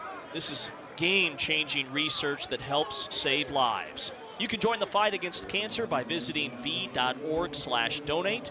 100% of your donation goes directly to cancer research. Kickoff return has become a weapon for both teams. Neither team was allowed to go into the end zone and just, have the ball marked at the 25. Rushed in, and at tailback, squirts forward for 3. YSU quarterback Mitch Davidson, he started the game 10 for 12, 88 yards, he had a touchdown. Since then, Barrett, he's 2 for 9 for just 13 yards and a pick. He needs the big fellas up front to take control of this game. Those are the guys that you look to give them what they need on the offensive side of the ball. Right now, the defensive line of this Wildcat defense are really getting up the field and really doing what they want to do up front. On 2nd down and 7. King on the ground, churning for a first down. 8-yard gain from Tyshawn King. There you go. Put your big back in. Tyshawn King, 5'11", 220. Get him going downhill. Simple inside zone play. That's all you need. Football is football is football. The same play you ran in Pop Warner, in college, in the NFL, are the same thing they need to be running right here. Inside zone. Allow him to get one step and go downhill. You can make a difference with that. Just double team up front and run in behind your pads. The ground game's been the difference today. Villanova, 7.2 yards per rush. YSU just 3.4. Davidson will pass. King snags it and gets to the 29-yard line. I don't know if you people at home are hearing these pads popping. We're talking about neck roll football. These guys are hitting. This is definitely playoff football that we're looking at right now. But King, big back. Keep him in there. He can catch out of the backfield, explosive. Just have him running downhill. Your offense will be successful if they can continue to get those double teams up to those linebackers. King, second team All-Missouri Valley. Over 1,000 yards on the ground. Play fake, underneath, wrapped up immediately. No gain, Shane Hartzell having himself a day here in the 2nd round of the playoffs. You know, both Bell and Hartzell are playing at a great level because those guys up front, those defensive linemen, are allowing them to run scot-free to go make tackles. On that play, it looked like Hartzell was in man-to-man with the tight end and able to come up as soon as he touched the ball. Penguins 3rd and 2. They're 3 for 11 on 3rd downs. King on the misdirection. King stacked up. No gain, and it's 4th down for YSU. Now you can kind of see from the way they had that defense lined up. They had probably 8 guys inside the box on that play. And they just ran with a fullback dive on it. And it didn't look like they were going to get any yardage on it simply because they had everybody inside the box. Sometimes you got to check to a pass play and let your athletes outside make a play when you see that type of defense in the game. 4th and 2. YSU went for it twice in the first half, picked up both. Blitz. Davidson with time, floats it. All tangled up and a flag comes out. Wanted Luke Hensley. Trent on the play, doesn't turn around, doesn't make himself available to even see the ball, runs into the receiver on the play. You've got to at least look for the ball. Interference, number 9 of the defense, 15-yard penalty, 1st down. Yeah, he didn't even turn around. He's holding and he didn't turn around on the play. You go man-to-man, you got to have the athletes to go out there and run with them. And right there, Hensley beat him and didn't allow him to turn around because he had beat him off the jump. As soon as the snap came, he had got a leg up on him. Once you're even, you're leaving as a wide receiver. YSU in the red zone, 1st and 10. Davidson, Tom Zach, popped immediately by Jalen Goodman. Jalen Goodman, free safety on the play, reads the play immediately. Got 5 tackles for the day. Yeah, I mean, he's playing and reading things the way he's supposed to read. You know, you got that motion right there. It turns around with the motion play, and you kind of see the play was designed to go to him. And then Tom Zach turns around. As soon as he catches it, Goodman makes the play. Quarterback Mitch Davidson's out of the game. Redshirt freshman Bo Brungard is checked in for YSU. On 2nd and 12. Rushed it, spun down. Brendan Bell. 3rd and 12 for Youngstown State. You know, a name we haven't called a lot today also is linebacker Danny Abraham. He's been playing out and playing almost like a slot receiver. I mean, he's that good of an athlete. He plays middle linebacker for the most part, but he is good enough to go out there and play in the slot against receivers. Davidson's back in at quarterback. On 3rd and 12, plants, scans. Tuck, run, and he's going down at the 14. Was trying to extend the play by staying behind the line of scrimmage. Finally gave up on it and got just 2. And here's another name we haven't called much today. Bryce Oliver, the record-setting receiver for YSU, has just 1 catch for 2 yards today. 0-0, 0-0 on the play. It's just great coverage on it. He just wasn't open. I know he's a little frustrated, but he just wasn't open on the play. 31-yard field goal try. A missile, and it is through. You know, James, every receiver thinks that they're open, but at that point, he just wasn't open on the play. So, you know, you can't get on your quarterback if you're not open.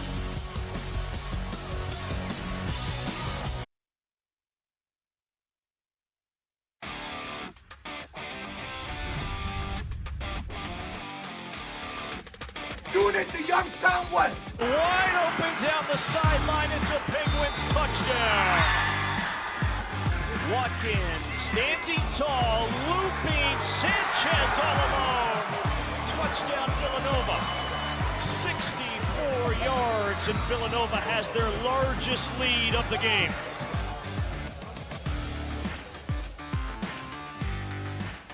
Back inside Villanova Stadium here in Villanova, Pennsylvania. Our score, Villanova 28, Youngstown State 13.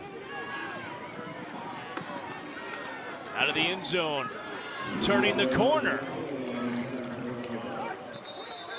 Ayo Dorojaye. Out beyond the 20, 29-yard return.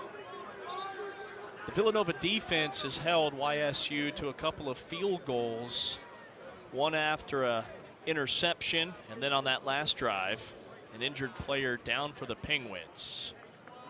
It's a backup linebacker, Logan Pasco.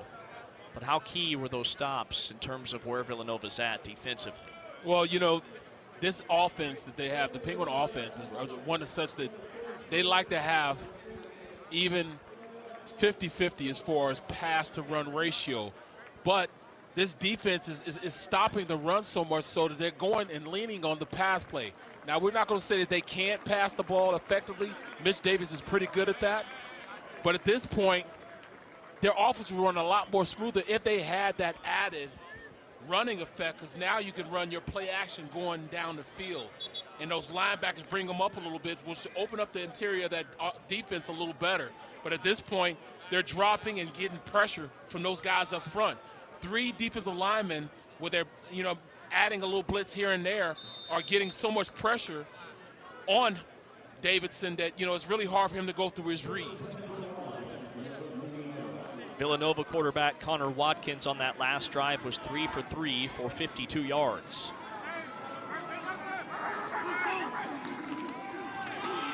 Play fake, down the boundary, Sanchez coming back and making a sliding catch on his leg with a flag out. Yeah, Sanchez may have went out of bounds. You know, he can't be the first person in to touch the ball if he's been out of bounds. And when you see the ref with his hat off, that means that the receiver did go out of bounds on the play.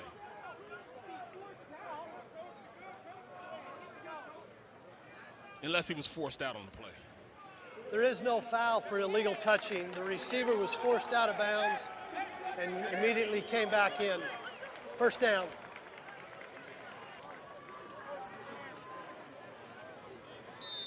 Ezekiel Blake on the coverage. Good for 27 yards. Watkins is really picking his defense apart. Forcing him to come out of that man-to-man that they're trying to run. They've got to go to zone right now. He's averaging 20 yards per completion. Back to work, Watkins off his back foot, loops it out of bounds, incomplete. Up front, they're getting a little pressure. Watkins is just making sound decisions. He's throwing it away when he needs to throw away. He's not taking the sack. That offensive line on the edges are giving up a little pressure.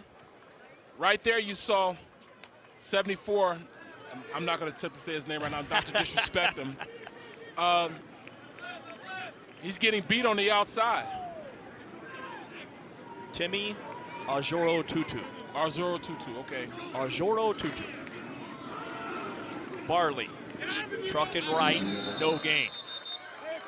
One thing, Barrett, the two top receivers in this game have been completely neutralized. Pringle's only been targeted 3 times, has 1 catch for Villanova, and Oliver for YSU's only been targeted 3 times as well and has 1 grab. That's called game planning. Each team wanted to take away the biggest threat, and it's working for them.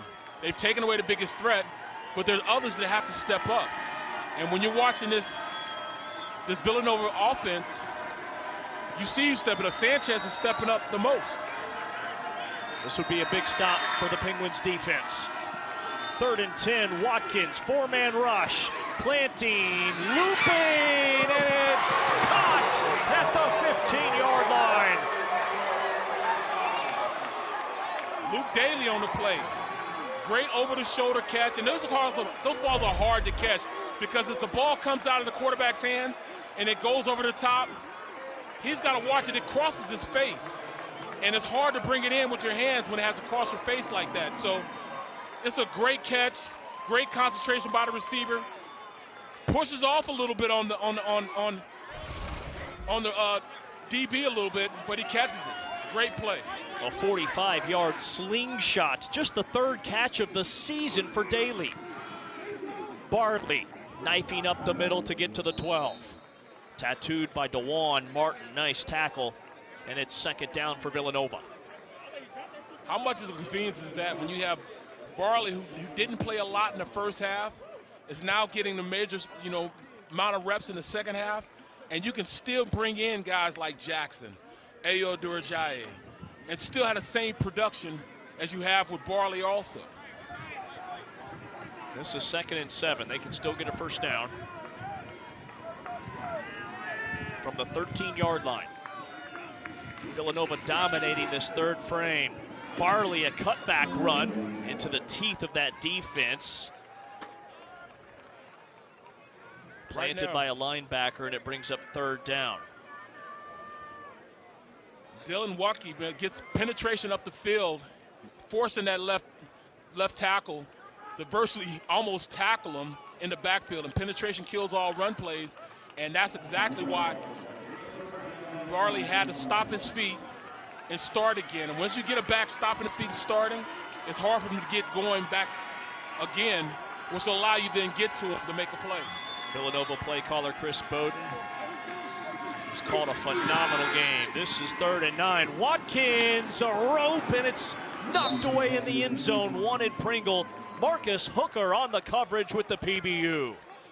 Great play by Marcus Hooker. Gets there simultaneously when the ball gets there, is able to knock it out of Pringle's hands. Goes for the ball. And up front, the twist and turning and, getting guys going up the field. And there's my guy again, the big fella, Chris Fitzgerald. 31-yard attempt for Mercurio. 8 for 11 this season. And it is good. And Villanova leads it 31-13 as they add to their lead. Nearly 400 yards of total offense for the Wildcats. Live.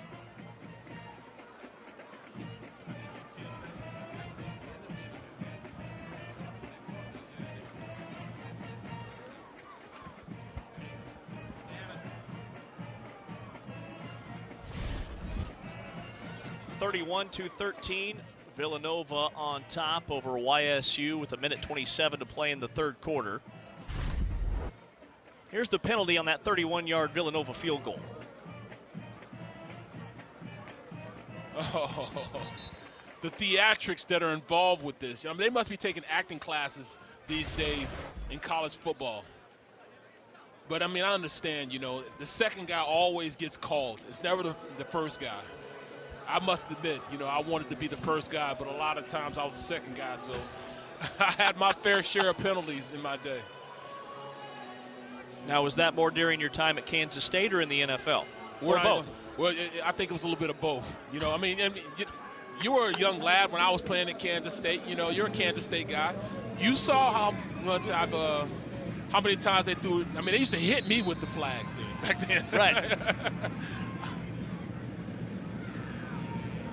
After the mark-off, Villanova kicking away from the 20. Rushton had a big return last time. Gets out to the 41. Villanova on top 31-13.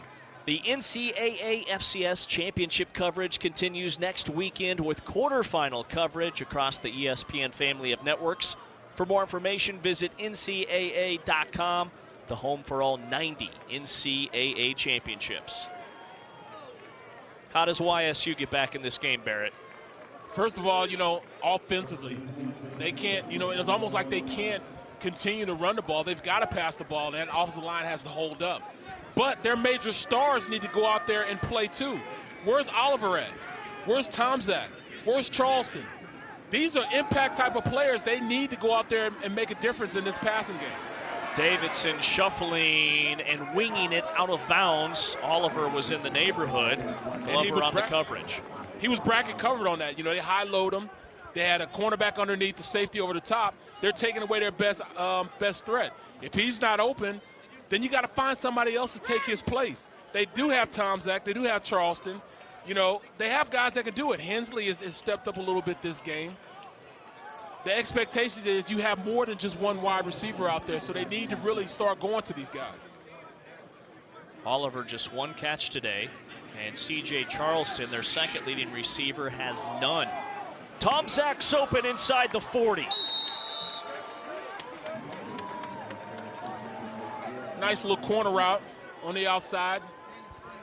He presses the slot defender up the field and then, you know, goes on the outside and be able to deliver a ball, keep the chains moving. A gain of 22 through the air. Davidson blitz off the edge. Bell can't wrap him up. Hurls it towards the boundary, incomplete. You know, the speed of Villanova is starting to take effect now. I mean, you got inside linebackers out there covering running backs on the outside. And watch this. You know, Harlan's on this play, Bell comes up and, I mean, almost has a sack there, getting up the field. Defensive, I love the way they call their defense because, like, Hartzell doesn't have any responsibilities in the passing game, so he can just read and react and make those type of plays also. Davidson on 2nd and 10, a bullet. It's caught for a gain of 6 to the 32. Bell another tackle. He's got to be up there. He's got to be up there double digits right now as far as tackles. Hartzell has 11 so far. Davidson doesn't complete as many passes per game as he has today to his tight ends. Everything on the outside's been covered up. On 3rd down, Davidson turning and trying to buy time, and King drops it inside the 30, and he had room to run. Wow, caught him inside on a little route inside, comes off the block, open. You got to secure it. Secure it before you run. He ran before he even caught the ball. It's 4th and 5. YSU, they're going for it. Is this the right call? It is the right call. You know, we're going into the 4th quarter. There's only 8 seconds left in this 3rd quarter. It'd be a pretty long field goal of 49 yards. They're 2 for 2 on 4th downs. This is 4th and 5. Davidson ejected from the pocket. Davidson is sacked back at the 42. Buried by Shane Hartzell and Aiden Howard. Even Aiden Howard's out there clowning doing a little penguin dance. Look at that. They run a little stunt on the outside. In goes in. Corso comes up, makes the play. Sack to end the quarter.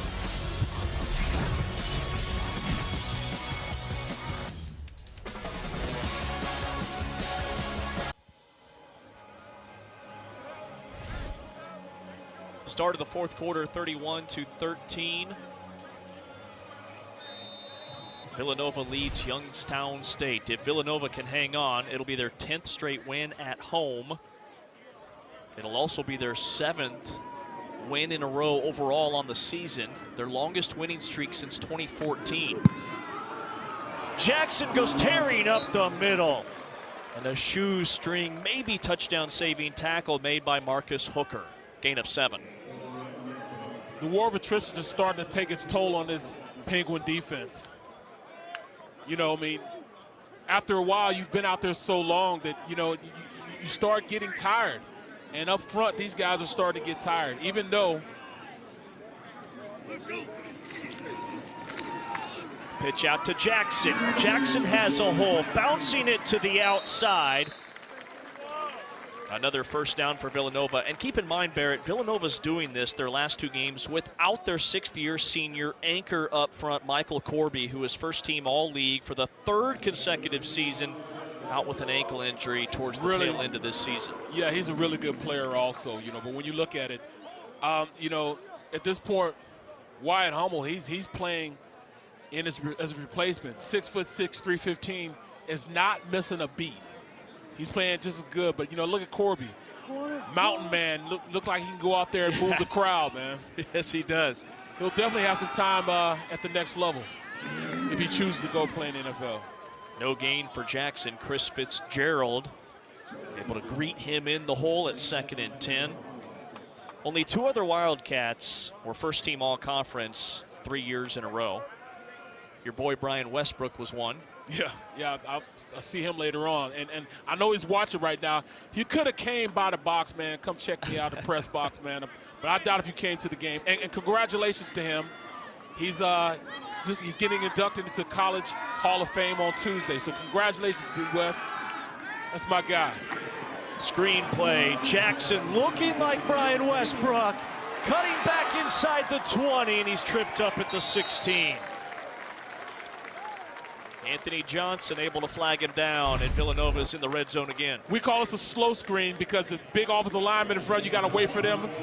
But you look at him, and after he gets by the offensive line, he turns it up. Jackson is a special player, man, and he's shown the ability to get out there in space and make some guys miss. But there's my guy, B. West. Congratulations, my bro. Played here at Villanova from 97 to 01. Played with the offensive coordinator who's off the offensive coordinator right now for Villanova. That was his quarterback. Yep. Watkins weaving for a gain of 3. What do you think of this quarterback, Connor Watkins, today? 270 yards. Also, he's been effective on the ground with 31 yards rushing. Mainly his decision-making. His decision-making has been impeccable on the read options, when he needs to give it, when he needs to take it. Just then, he had an RPO, whether he could just hand it off or he could throw the pass. Well, he pulled it, and that was the right call to pull it because the read wasn't there. But then he turned around. They had also had matchup zone, and they covered up the guys he was supposed to throw to, so he ate it. So his decision-making is why this team is winning the way they're winning right now. Watkins keeps it. Nothing but real estate. It's a Villanova touchdown. James, they call him man-to-man. With the read option. Touchdown already for Watkins. Watkins is a special player. His reads, that's film study. That's what you get from having a week off. Here it is, the read option. He pulls it from the running back. They're in man-to-man. All the DBs have turned their backs because they're guarding their men, which allowed him, he could have basically walked into the end zone with that play. 6-play, 59-yard scoring drive, 3:19 off the clock. Snap is fumbled, but they get it down, and the PAT is good. Great play, read option, reads it, catches him in man-to-man, everybody's turned their shoulders. He could have walked into the end zone on that play.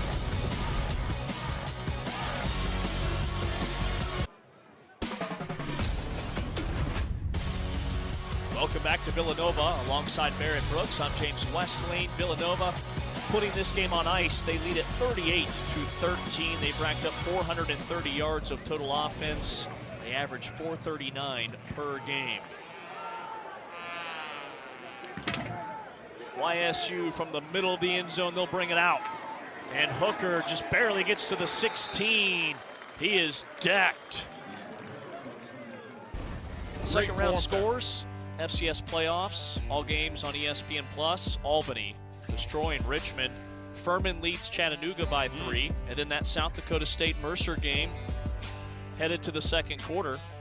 South Dakota State by just a field goal, and South Dakota leading Sacramento State 3-0.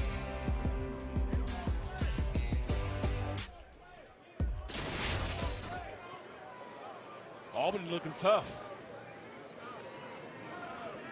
The CAA, such a deep conference, 2 teams squaring off.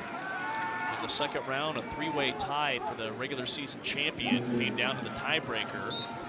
Out to the 41, Tom Zach for YSU. That was their worst starting field position of the day. Goodman and Glover collaborate on the tackle, a gain of 24. A little stop route on the outside, and they go through it, and that ball was thrown on time. You know, Davidson was able to get it to Tom Zach on the play. In the seam route, just stop right there to make himself available for the catch. Checks it down to his running back. Rushton stepping out of a tackle. A gain of 8. Keep in mind, the Penguins led 10-7. Since then, it's been all Villanova. What's been really the biggest difference in your eyes? Those guys up front, defensive line up front, they're winning. And they're winning with just 3 guys rushing the passer, 3 guys stopping the run.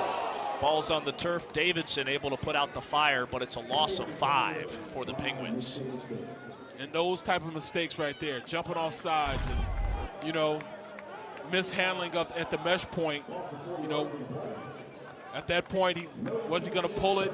Was he going to let the running back keep it? You know, those indecisions are causing those type of plays. And you can't win at this level, especially in the playoffs. You got to refine your game as the playoffs go on. Penguins are 3 for 13 on third downs. Davidson stepping up, pump faking. Davidson has the first down, shoulder down first at the 45-yard line. Gain of 11 for the quarterback. It's the second longest rush of the day for the Penguins. And that's got to be upsetting to the offensive coordinator.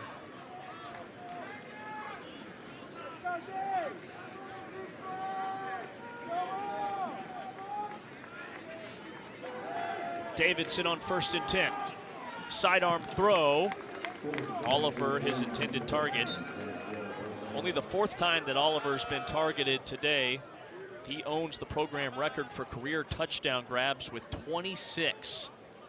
Has just 1 catch this afternoon. They've played him tough. Even just then, you know, him going one-on-one with Hartzell in his matchup zone. You know, he ran across the field. Hartzell picked him up. He was able to make a play on him. He was in that 5 yards, you know, so it's, you know, it can contact him a little bit. 4-man rush. Davidson chucking it, and Oliver has his 2nd catch of the day. Back shoulder pass. Finally gives him a ball that he can catch. Throws a nice ball, back shoulders him, forces Oliver to come back. A little pass interference on that also. Ice Waxter on the coverage. That's a gain of 31.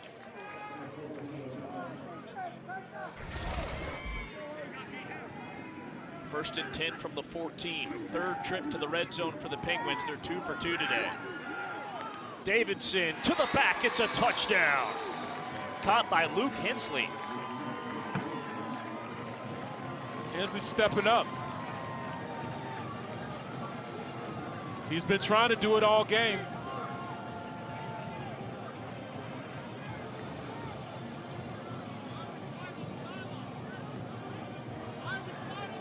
$14-yard touchdown, and with that throw, Quarterback Mitch Davidson becomes the first ever Penguins quarterback to throw for over 3,000 yards in a season. And they'll go for 2 to try to get it to 17. They've only gone for 2 once this season. They didn't convert.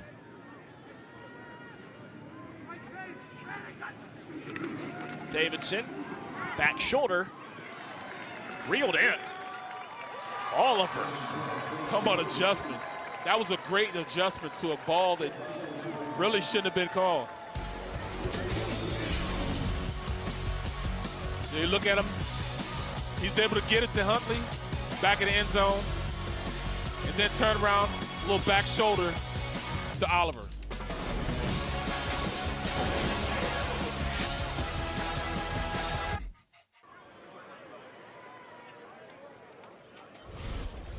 A shot at downtown Philadelphia. We're in Villanova. 38-21, Wildcats lead it by 17. They've possessed the ball 6 times since the start of the second quarter, and they've scored touchdowns on 4 of the 6, a field goal and a punt to round it out. Under 9 left, YSU, and just tacked on a touchdown and a 2-point conversion. An old friend alert with Bryce Oliver catching a 31-yard pass and then a 2-point conversion, and the onside is fielded by a Wildcat. Glover on the all-hands team. It's Villanova ground game. It's pick your poison with these running backs. They're averaging 6.4 yards per carry. I love how they just, one-step cut and then they're turning it on. I mean, it looks like the same exact play. Doesn't matter who's running it, those guys just explosive. And then, you get Watkins out there adding to the run game. It's really tough for a defense to really go out there and hone in on who's doing what, because all 3 backs are gifted, and then you have a quarterback that's a dual threat also. Jackson and Watkins have combined for 4 touchdowns on the ground. Villanova's been perfect today in the red zone, 5 for 5. Jackson looking for more, and that time he is sandwiched. Creamed after a gain of just a yard. Devin Lee wrapping him up. Also, Diamante Diggs combined on the stop. Look at this offensive line. They're double teaming at the point of attack with these zone plays. Driving them back, and they wait till the last minute to get up on the second level. But now, this Penguin defense are going to start bringing the blitz. Try to make sure that they get these guys in a position where they start making mistakes. You can't double team them, forcing them to get off of these double teams. On 2nd and 9, Watkins pulls it away. Guys in his grill, and Sanchez off his fingertips. He caught a 64-yard touchdown earlier today. Jones on the coverage, and it's 3rd and 9, and YSU with a chance to get off the field. Yeah, they brought pressure right here, getting up the field, but he's still able to get the ball out. It should have been a catchable ball. Get it down just a little bit more. Sanchez would have had a great opportunity to make a play. This is only the 6th 3rd down for the Wildcats today. They're 2 for 5 so far, 3rd and 9.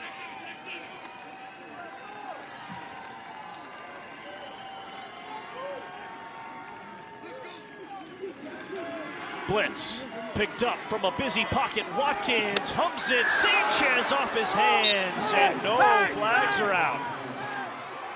Villanova offensive coordinator screaming for a penalty. Chris Bowden won't get it. Blake was on the coverage, and Sanchez is down. I'm going to tell you what, that was a pretty good pass. I'll say. I mean, he turned around and was right there at him. Sanchez sees it at the last minute, just to it. Should have been a catch. No flag, no catch. Villanova on the punt. Now, Youngstown State has blocked 4 punts this season. They've got to try to do something. They're going to bring the house this time. See if they can catch one. They need a break. Villanova gets it away. It's a low knuckler. Rolling inside the 5 and into the end zone. 54-yard punt. Nathan Fondacaro, second longest punt of the year.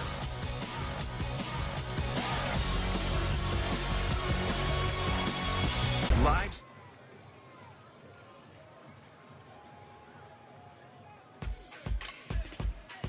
On Sunday, we'll see these featured matchups for the Jimmy V Women's Classic.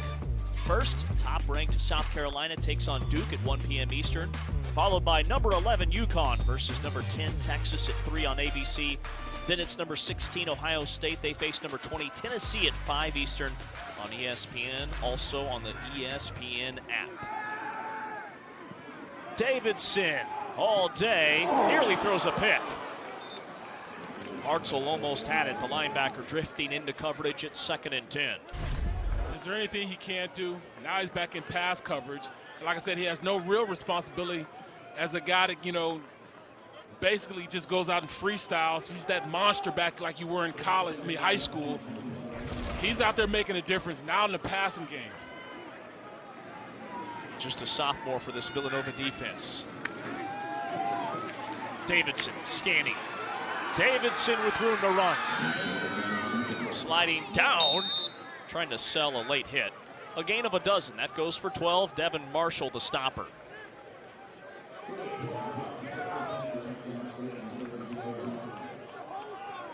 These teams meeting for the first time since 1999. And then they'll play in the non-conference next season. They've signed a home-and-home series. Davidson bouncing. Too tall for Oliver, and it's picked. Ice Waxter. Third interception of the season and the second takeaway today for the Villanova defense. Yeah, that was just another overthrown ball by Mitch Davidson. He's had 3 of those today that he would want back. All he has to do is put it on the receiver. He doesn't step through on the pass, he just tries to, use his arm on it because he did that interception.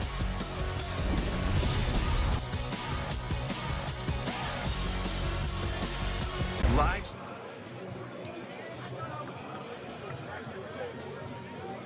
Coming into today, these teams had met 9 times, 3 times in the FCS playoffs. Villanova's just 2-7 all time against Youngstown State. Both of those wins were in the regular season. 0-3 in the playoffs against the Penguins, leading by 17 with just over 7 minutes left in regulation. D. Will Barley muscling ahead for 4. Fitzgerald and Watke combined on the tackle for Youngstown State. It's a violent game, those trenches, they're still going. You still hear the pads popping. This game is still the physicalness of what you want in playoff football. The trench warfare is still going on, fellas. It's still going on. Even with, a deficit like this, they are still out there, pads popping. Thought it was interesting when the Villanova coaches were telling us kind of how they built this roster. They broke in a ton of new starters last year and had to go through some growing pains as Watkins has another first down run. He's over 50 yards on the ground. They said it on defense alone. They graduated 9 players, 9 starters on the defense. So they had to go through some bumps and bruises last year to get guys up to speed and ready to play. But now they have these new younger guys in there like the Hartzels and players like that now take the reins and become stars. They can go forward. Mark Ferrante's been on staff since 1987. Watkins, low throw. It is ruled a catch. Jaron Hayek with the reception. A gain of 5 for the Wildcats. But last year, to your point, was kind of the setup year for what could have been a special year this year, and it certainly has been. 9-2. This will be their 10th win in a row at home. Trying to get to double-digit wins for the first time in nearly a decade. This is definitely a team that could go far in the playoffs. They're built like that. In the trenches, they're good quarterback, good receivers. Stretch play, Barley, house call Villanova.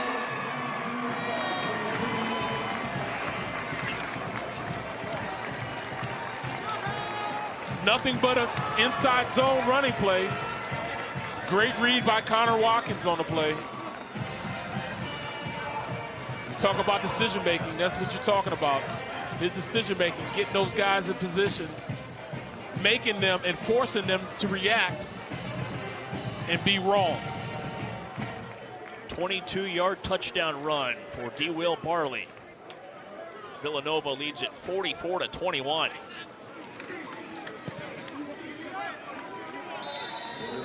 Wildcats have 472 total yards. There's the mesh point right there. They caught him in a blitz. They blitzed too wide on the play, and they just undercut him. Barley just follows those blockers after that one-step cut, takes it backside. And, you know, watch Watkins on it. He forces them to take a look at him, which slows them down just enough for Barley to cut back and take it to pay dirt. And then the penguin walk. Little extra on that celebration. Absolutely. Villanova's played 3 ranked teams in the FCS this season. Rhode Island, they beat them 35-9. Delaware 2 weeks ago stomped them 35-7. They've put a 40-burger on the board. They lead at 45-21 against 21st ranked YSU. It all comes from this team and the culture they developed here. Coach Ferrante knows what he wants, knows the type of players he wants, and they've built the old way, not through the portal, but more so through these guys growing their homegrown talent, especially on the offensive line. They have nearly 200 yards on the ground today against Youngstown State defense. Gives up just 94 per game, 7th in the country. Here's the Villanova postseason success. Their 3rd FCS playoff appearance in the last 5 seasons, won the national championship back in '09, and even 13-13 record all time in the postseason, but 10-3 and about to be 11-3 at home in the playoffs. Davidson to his running back King. King sneaking ahead for 8. Brendan Bell makes the tackle. Bell, a former walk-on, middle linebacker for this Wildcat defense. Coach just said that Brendan Bell's one of those guys that's just good at everything he does, whether it's golf or baseball. If he flipped quarters, he'd be good with that too. You know, he's one of those guys that, you know, you tell him, all right, I want you to do this, and he's able to do this. Well, try this out. He can go do that. You know, he said Coach almost gets mad because there's nothing he can't do. Former walk-on, his brother Ryan was also a walk-on, tight end. Ended up being a really good player for Villanova from 2014 to 17. Davidson's connected on back-to-back passes. That one to Tom Zach. Bell again, the stopper. An injured player, a Penguin is down. I believe it is Tom Zach. Yeah, that was a hard hit. He still secured the ball, but it was a hard hit. Caught him right in the ribs. He's had a great game. That was his 10th catch today. 17 yards on that last one to go over the century mark. He has 105. Really tough kid also.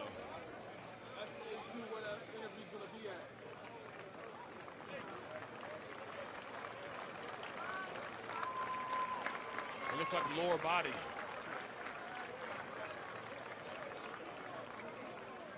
He'll hobble off for the Penguins. Now Youngstown State won their first round game 40-7. This one hasn't gone the way they'd hoped. But is it safe to say they're back? I mean, this is their first playoff appearance since 2017. And it took head coach Doug Phillips just 4 years to get back to the playoffs. Absolutely, you know, and I tend to talk a lot about culture. To me, culture means a lot. That winning culture that, you know, you develop in the locker room. You know, it really puts you in position to bring in the guys that would help your system. You know, especially with the way things are going, is that being in the portal, right? It's almost like free agency. But once you develop who you are and the culture you want in the locker room, then you can go out and get players that fit that culture, and you'll start attracting players like that also. So now he's developed this winning culture, and then it'll be easier for him to go out there really and bring in the players that can help them more so than them have to go just, go to the portal and just get guys. Well, he certainly knows a lot about winning at Youngstown State. He was a grad assistant at YSU during 1991 and 1992 when Jim Tressel was the head coach, and they were just crushing people. Wow. Spent some time at Iowa State. He was the running backs coach at Cincinnati, also coached special teams and tight ends from 17 to 2020 right before he got this job. He's definitely done it his way, too. Rushed it to the edge, rushing out of bounds. Took out a ball boy. Couple of fist bumps, appears to be okay, wearing the orange vest. You got to move and shake. Instead, he shook and moved. He's going to feel that tomorrow, Barrett. Yeah, now, see, I love breaking this down. See, he takes the contact, folds his arms, but he stop, drops, and rolls with it. But he jumps right up. He jumps right up, shakes it off, gets his hat back, smiling.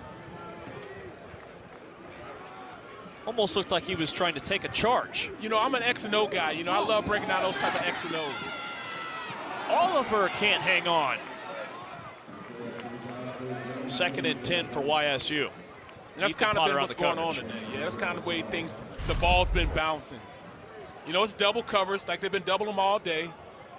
He makes the play and then drops it. He had it coming down. Ball popped out. Yeah, you got to secure with 2 hands when you come down. 2:18 left. Villanova on their way to their 9th 10-win season in program history and their 2nd in the last 3 years. Davidson's in trouble and he's wrapped up, sacked back at the 26. Camden Gagnon, the Brown transfer, with his 4th sack of the year. Now Gagnon's doing a little penguin dance. You go up, look, and you're generating pressure with just 3 guys up front. You have 5 blockers and you still can't block 3 guys. That's when you know you develop some guys up front that can help you into the playoffs. Wildcats drop 8 once again. Off the hands of Rushton, incomplete. You think that Youngstown State offensive line is tired? They're very much so tired, but I mean, especially the way that, it's almost like they go 3 plays and then they bring in a whole new set of defensive linemen, and they have so much confidence in their backups that they just roll those guys in, almost like NASCAR when they're changing tires. They just keep changing guys, keep waves and waves of defensive linemen coming at you. So those guys will go sit down, get more rest, and come out and be able to rush the passer after these 3 plays. Villanova's defense has been on the field, this YSU offense, 73 plays. Davidson fires to the end zone, bouncing around. It is caught for a touchdown. Second touchdown today for Joey Farthing, who had 2 all season long coming in. That's just being intense, not giving up, playing to the whistle. It doesn't matter how much time is left on the clock. You got to keep playing as though you're still in it. This is how you develop the culture that you want. Never give up attitude. Keep fighting till the end. 90 seconds left. It's 45-27, and YSU will kick the point after. They put it through to make it 45-28. Well, Youngstown State's still going to end up close to their season scoring average. Stay fighting, man. You just got to keep fighting. You can never give up, man. And and this is exactly what Coach Phillips, he started the game out preaching this. Keep fighting, keep going, no matter what the odds are against you. You got to make sure that you continue to put your best foot forward. I think that says a lot about the job that Doug Phillips has done with this team. Never give up attitude. That was the 18th scoring drive of 10 or more plays this season for the Penguins.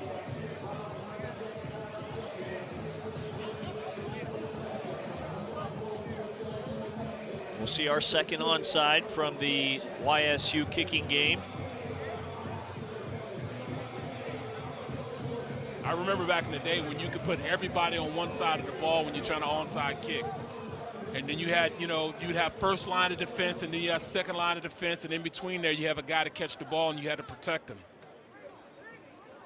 Clay Medvec is the onside kick specialist for YSU. Gets the signal.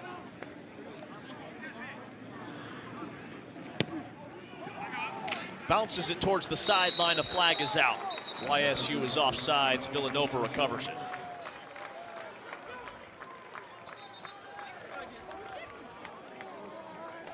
We brought up some of these famous YSU alums, like Jim Tressel. Now, he wasn't an alum, but he should have been for all the years that he spent at Youngstown State, the head coach from '86 to 2000, also the president from 2014 to just this past February of 2023.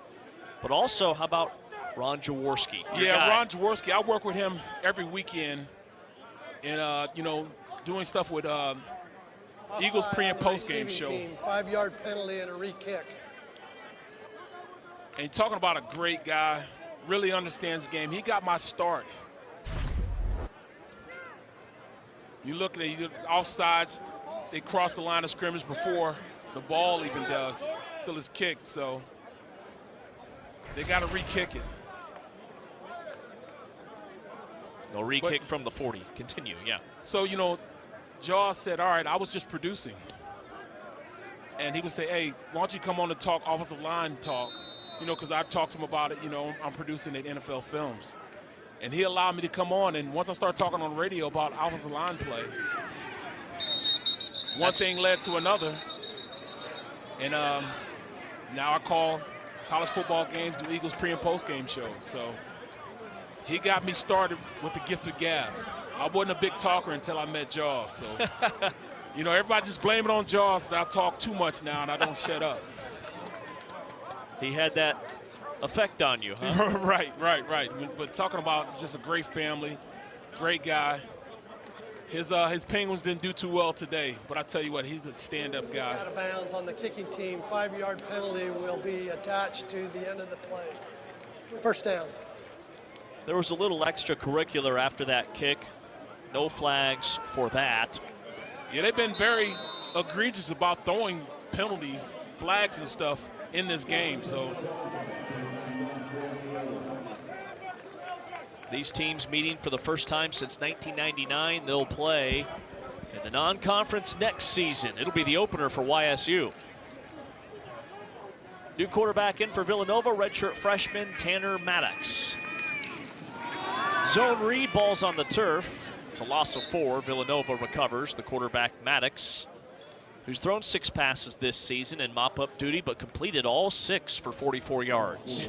Coach Francis just folds his arm, just looks at him. Like, you want reps? I'm going to give you reps if you deserve these reps, man. Come on now, you're a sophomore. You should be running the read option a little better than that. Get that mesh point right. Probably a little bigger stage right. than he's used to. It's a playoff game, Barrett. Inside a minute left. Villanova shifting into the victory formation to burn out the clock. Best play in football, victory formation. What an impressive win for the Wildcats. 45-28.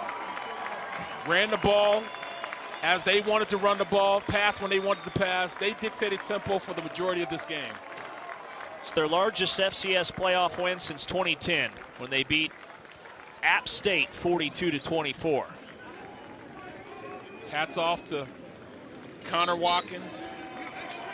Hats off to that offensive line. You don't get credit unless you jump off sides, but these guys, they'll get a lot of credit from the quarterback, their head coach, offensive coordinator, and more than likely that defense, who didn't play a lot because of those guys up front, allowed them to keep the time possession on their side.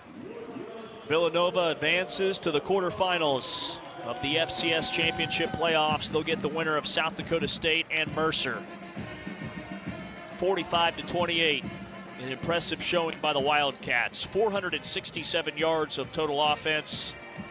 Their quarterback, Connor Watkins, 275 through the air on just 12 completions, averaged 23 yards per completion, had a touchdown through the air, 2 with his legs. And the Villanova ground game, nearly 200 yards, averaged over 6 yards per carry against one of the top rushing defenses in all the land in Youngstown State. Here's a look at the updated bracket. Villanova, the first team to punch their ticket to the quarterfinals. You look at South Dakota State. That's going to be a barn. That's a barn burner right now. Those guys are playing against each other now. Mercer's staying tight within the game. Albany's a powerhouse also. Idaho, the powerhouse.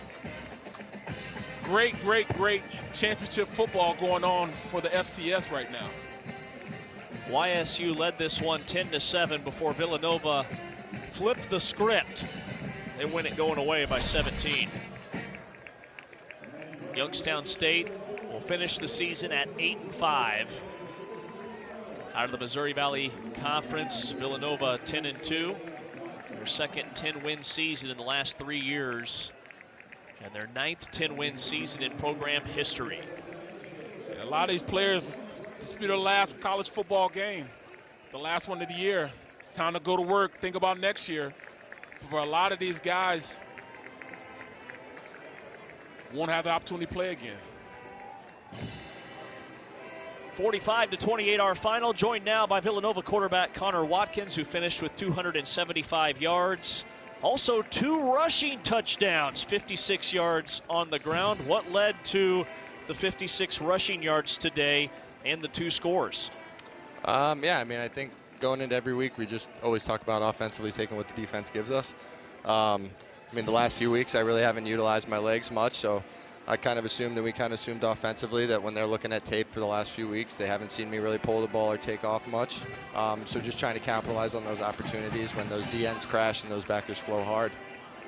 How big is it that you guys had a bye week in between? You know, how much preparation were you allowed to do, and how prepared were you to go in and play against this Penguin defense? Yeah, I mean, I think it's always nice, and it's always awesome at this time of the year to get a bye, especially with the team. We have a lot of older guys. So just wear and tear over the years and then throughout the season. But we had a kind of a different approach in the bye week. It was a lot more about rest and recover, make sure we get our bodies feeling right again after a long, tough regular season in the CAA. Obviously, every week is a grind. So we kind of took that approach, and we focused on watching the film and not really doing much on the field, trying to, like I said, recover. But I mean, hats off to Youngstown. They're a good football team. We knew that coming in, watching them against Duquesne. Connor, what does it say about your offensive line that you guys ran for almost 200 yards against one of the top rushing defenses in the country? Yeah, I mean, those guys are dogs up front. I mean, every week we talk about it. Like, they set the tone. They're the tone setters, and just letting those guys eat. I mean, they love it when we run. I mean, sometimes we'll run RPOs and I'll pull the ball and they get pissed at me and tell me that they just need to hand the ball off and let them run. Connor, congratulations on the win as you guys advance to the quarterfinals. Enjoyed watching you play. Thank you. Thank you very much. It's Villanova quarterback Connor Watkins. Our final score, Villanova 45, Youngstown State 28. Villanova moves on. That's going to wrap it up with our quarterback, Connor Watkins. We'll be joined by head coach Mark Ferrante in just a moment. As you see, the season and the career comes to an end for Youngstown State's Mitch Davidson. What a career it was. Set the single season passing record for the Penguins, over 3,000 yards. We go back downstairs, joined now by Villanova coach Mark Ferrante as Villanova moves to 10-2. Coach, congratulations on the win. Youngstown State led this game 10-7. And you guys just completely turned it on its head. What led to the surge the rest of the way? Well, I think our guys just got back to, playing the way they play. We've been resilient all year. We've gotten in situations like that before. They got the 10, but, we gave them that short field with the turnover, so that gave them that first field goal to make it 10. And then, obviously they had that pass play. Not looking to make excuses because that's a good play on their part, but we had a busted coverage and the guys wide open, and we were able to respond and respond to that and take the lead back going into halftime. So the resiliency of this team, and they're going to just keep coming at you. Hey, Coach, I'm just thinking about, having a veteran like Connor Watkins running the offense. I thought his decision-making was impeccable today as far as when to pull the ball, when to throw the ball, his decision-making. How big is it to have a guy like that running your offense? Well, it's huge. I mean, last year was his first year starting as a fourth-year senior. So he's been in the program, but as well as I do, you got to get those game reps. So now the second year that he's the starter, he's making much better decisions. He knows where to go with the football. He knows when to give it, knows when to pull it out and put it, run the ball a little bit himself. So it's just that year of growth, right? This is the second year starting and fifth year in the program, in the system. So, he's been around a long time. He's watched for a while, and now he's out there executing at a good level. Coach, what will you need from your team next weekend that you got today? Same thing we try to promote and get every week. We got to play fundamentally sound football. We got to cover our gaps on defense, tackle well on defense, maybe get a couple turnovers like we did today to help us with some short fields. And on offense, we got to play assignment and alignment football and hang on to the ball. So, we'll just enjoy this one for the next 24 and then get ready for the next one when we come in tomorrow. All right, Coach, thanks for the time. Congrats on the win. Appreciate it, man. Thank you, guys. Villanova takes it 45-28. That was head coach Mark Ferrante. For former NFL offensive lineman Barrett Brooks, I'm James Westling. That'll wrap it up here in Villanova, where our final score is Villanova 45, Youngstown State 28. Be sure to catch more FCS playoff action on the ESPN app. For Barrett Brooks and our entire crew, I'm James Westling saying so long from Villanova.